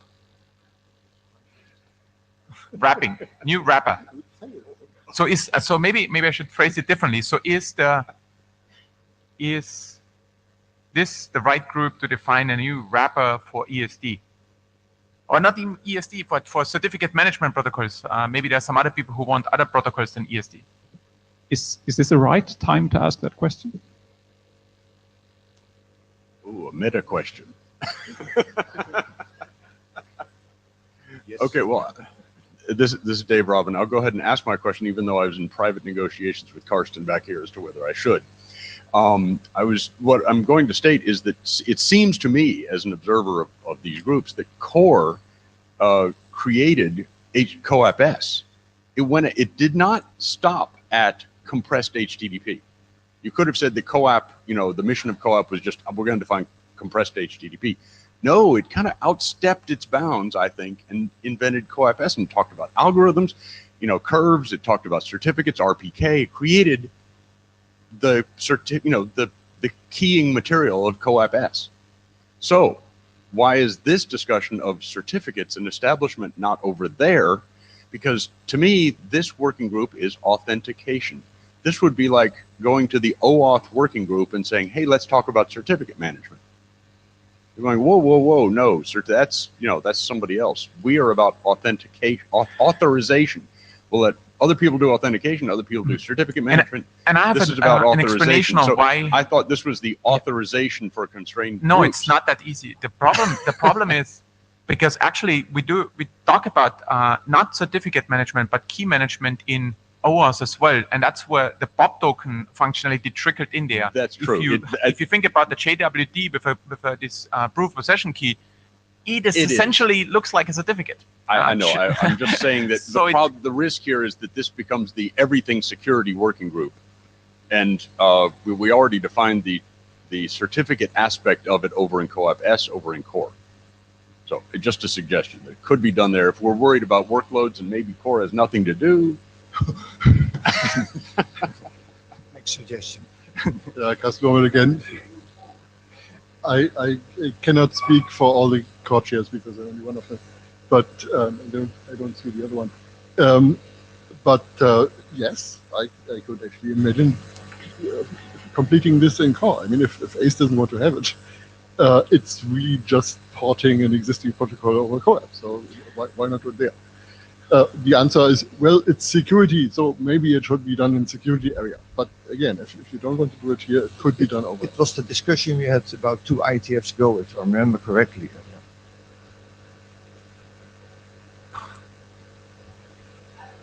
Yeah, I don't know. Yeah.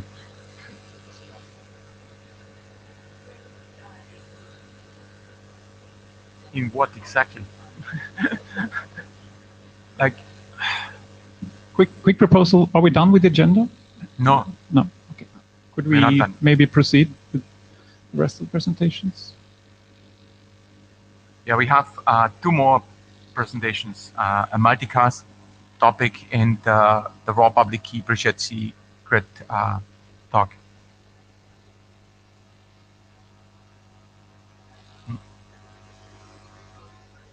Yeah. Yeah, okay.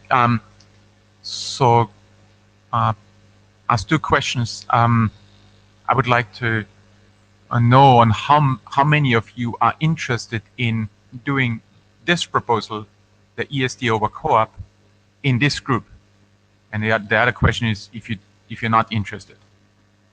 Okay, so how many of you are interested in doing the proposal that Peter presented in this group? How now? And how many of you are not interested in doing this proposal in this group?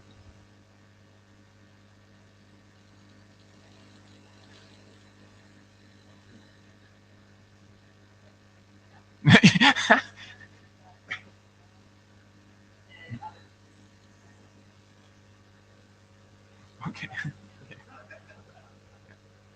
Okay. But your proposal on having another meeting, like an interim meeting to specifically address that topic, like which proposal, etc., what the priorities are, like the timing and so on. I think that would be. Yeah. Okay. So the next presentation is about the multicast groups.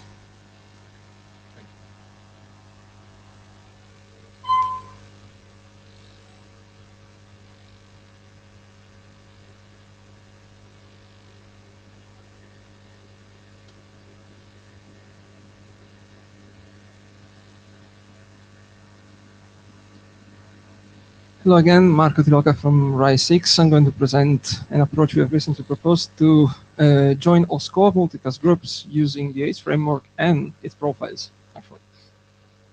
Thank you.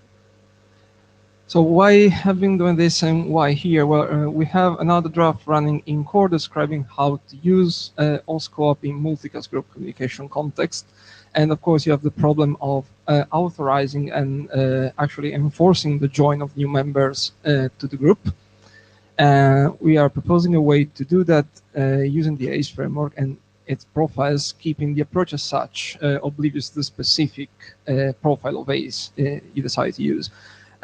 This document focuses on 3 specific things. So authorizing a node to join the group through a responsible group manager after the authorization of the authorization server, establishing a secure channel between the joining node and the group manager responsible for the group, and then performing the actual join process, so practically providing the joining node with the key material needed to communicate within the group, period. On the other hand, this document does not cover an authorization process aimed at authorizing the access to protected resources at group members, or the actual secure communication that takes place within the group.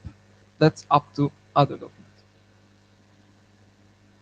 Again, the very crowded landscape, and in the next slide, just where this very group takes place. So it's related on secure group communication for co-op in core, referring to the ACE framework and some of its profiles.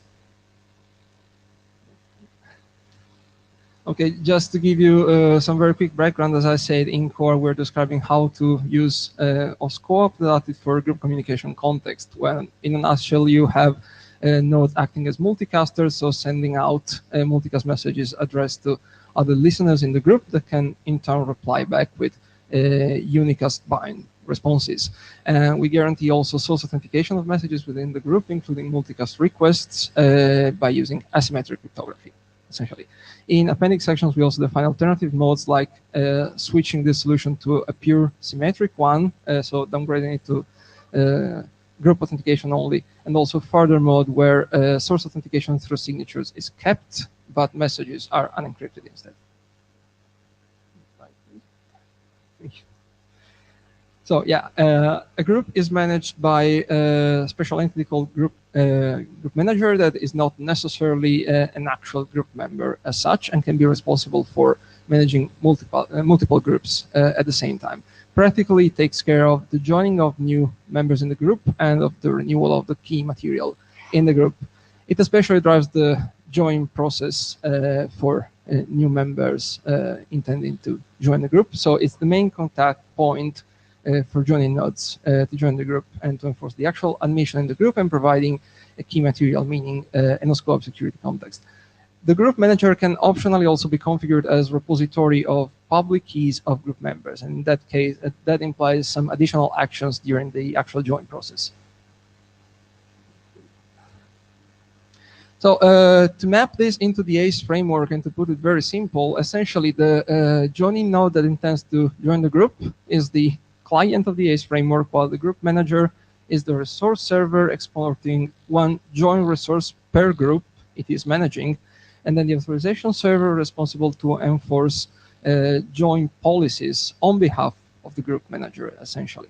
So issuing practically the joining node an access token to access the correct join resource or join resources at the group manager, corresponding to the groups that the joining node wants to join. And in order to do that, well, the authorization server and the joining node, they can rely on whatever specific profile of ACE they want. Of course, the final decision to signal the correct profile is still on the authorization server. So, for instance, we can consider the currently ongoing profiles of ACE. And this, by the way, started after some discussion at IETF 97 for the group of OSCOAP work, and it was quickly described in an appendix of that document. Then we further elaborated on that coming to this very draft.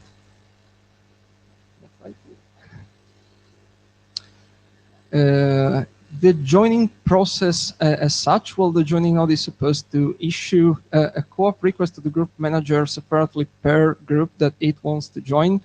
And since the access has been authorized in the first place thanks to the access token, then the group manager is supposed to provide the joining node with some material to properly enroll the node as a group member, meaning an OSCOAP endpoint ID and key material, so practically an OSCOAP security common context.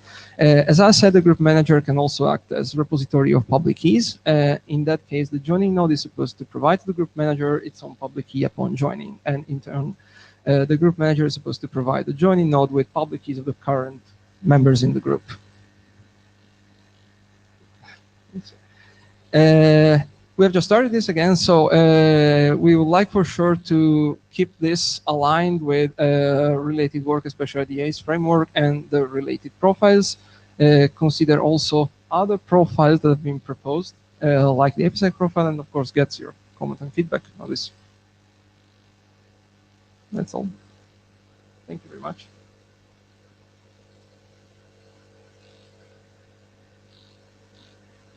Question, yeah, Dave Robin. That one little last thing you threw in there had me thrown. It says the AS can or the group manager can also provide the public keys of the members to a subscribing member. That could be thousands. I really hope that's not necessary for group communication. It's not necessary. So then, mandatory. what is the use case for when it was ever have value? I see it as a scalability problem. Obviously, it can't be required that I know the public keys of all the members. But when would I want to then?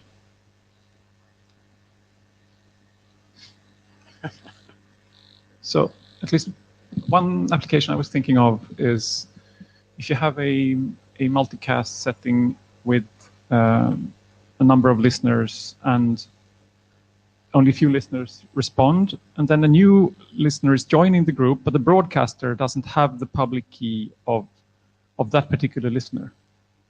So he will be able to look up that particular public key. Or did I misunderstand the question? Was the question about when you want to acquire a particular public key for a particular node? The question is, if I'm part of a group and I'm sending to the group, I don't want and the group manager has given me keying material that I use to validate that I'm a member of the group. I send with that keying material to prove that I'm a member of the group, and everybody in the group hears it and listens to me. Why would I want to know the identity of any other member?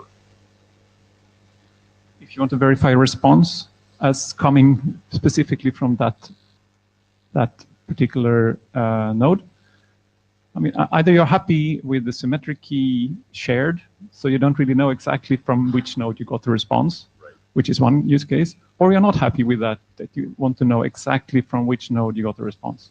And then you would need the public key of that node. I would agree with that, but getting the entire list of public keys when I subscribe is not something that I can see as a use case. That can be different. It's optional that it happens at that very point in time. It can happen later on only when... I think the important point here is to stop talking about members of a group. There are receivers in a group, the ones authorized to read, and there are senders in a group, the ones authorized to write into the group. And for the letter, you usually want to have source authentication, but sometimes group authentication is also appropriate. But not all receivers in the group need the sender group authentication if you go for group authentication. Thank you.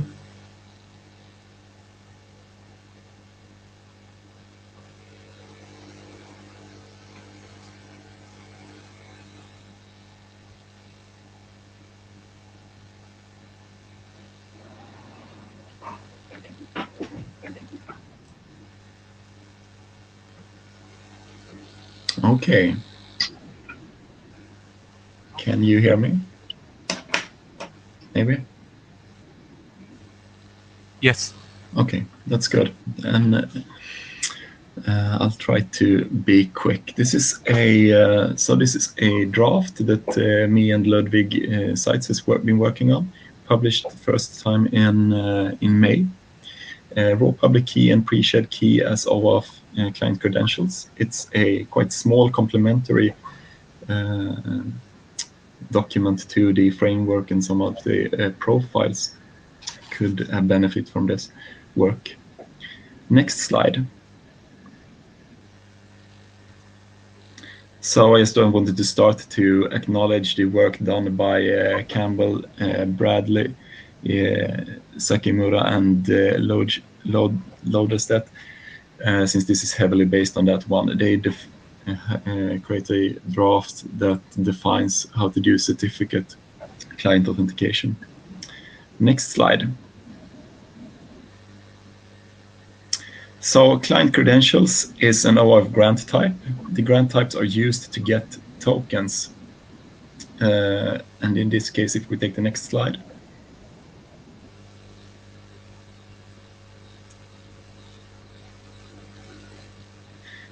So client credentials are used when the client makes requests on its own behalf and not on the behalf of the user. And I think this is important because, as Anthony mentioned, you don't always have the user available for doing authorization, and then you want the client to do its own requests on its own behalf and then govern it with policies instead. Next slide.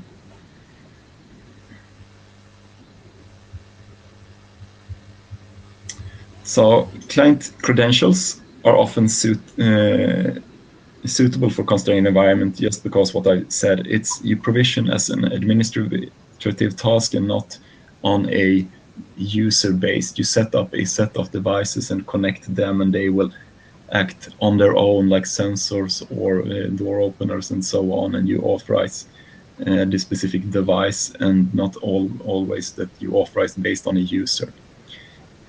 Next slide.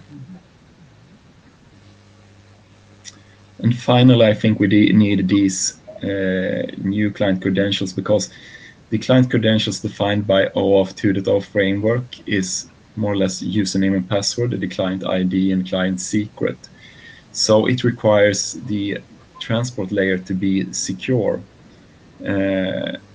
With constrained devices, we can't rely on always having a server authenticated TLS connection, and therefore it makes sense running DTLS and so on, and using keys that identifies the client and the server directly, and also having the client authentication on transport layer. So next slide.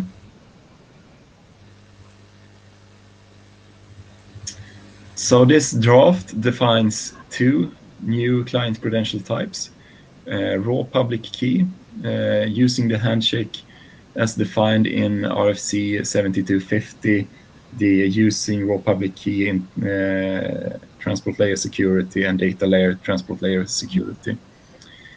Here we also suggest a way according on how to encode the raw public key into a client ID, since it's not obvious how to transfer the client ID over in the handshake before the authentication is actually done.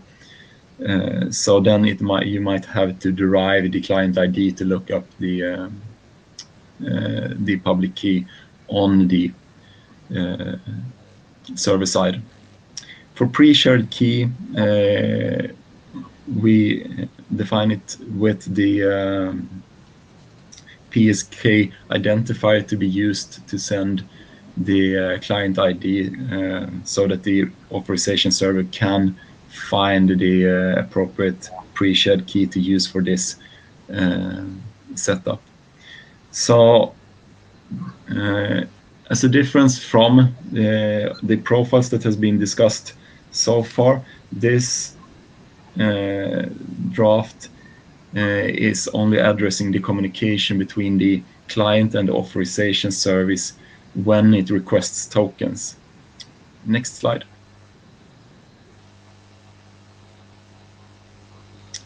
So coming back to that scope, so in scope, token requests, either you use the client credentials when you have a grant from a user, a code grant, for example, or you use the client credentials when you are requesting a token on the client's behalf.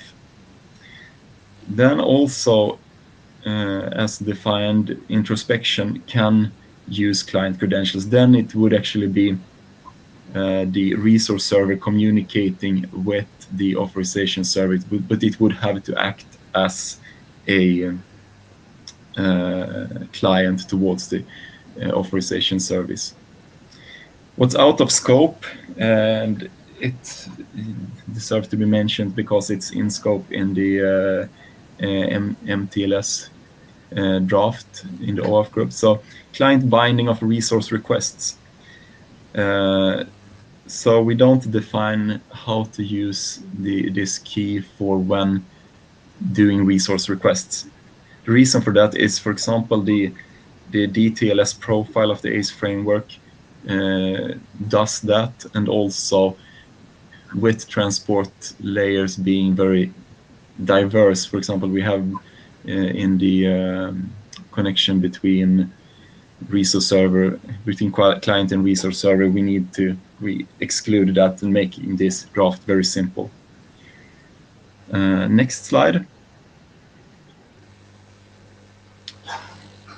So quickly, how it relates to the authorization frame, the ACE framework. This draft defines a new credential type between the client and the authorization service. The framework only defines the mapping and relies on the default client credentials. Next slide. The DTLS draft, it defines how to do the client to resource server using raw public key and pre-shared key. So it's very similar, but is concerned with other nodes communicating. It was interesting that Olaf mentioned the client to OS raw public key, and maybe so it's closely related, but it's concerns with the different area. Next slide.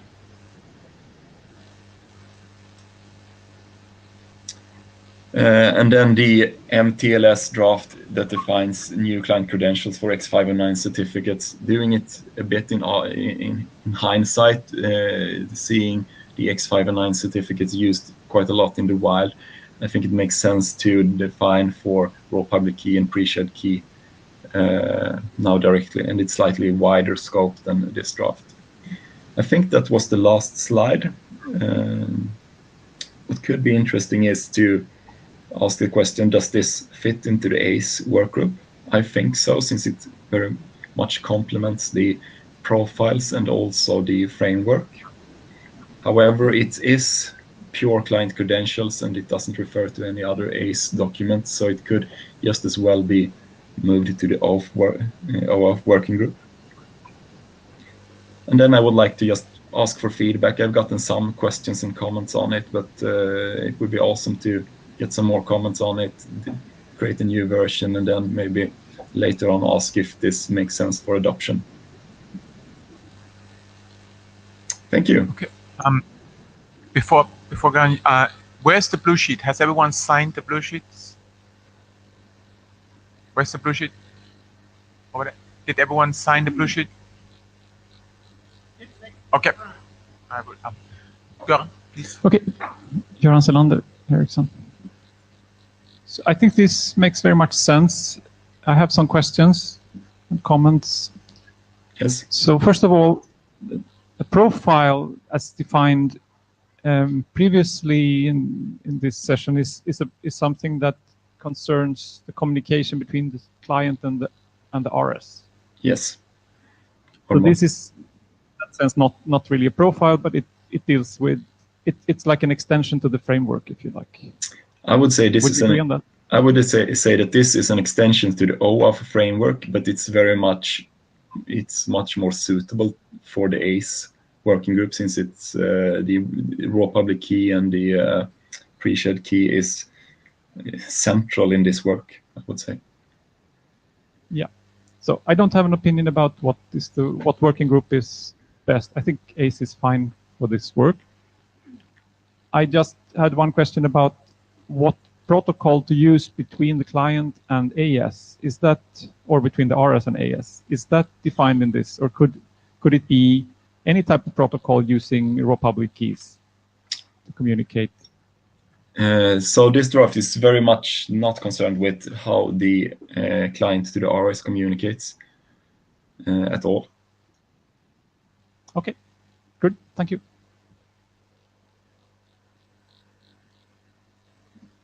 Hello, Samuel. Mike Jones, Microsoft. Hi.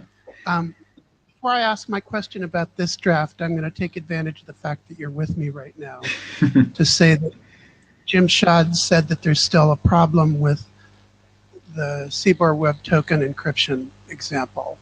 And I hope that you and help sort that out this week if you're available. Sure. Maybe me and Jim could get in contact doing a Skype session either maybe later today or another day in this week when it suits him.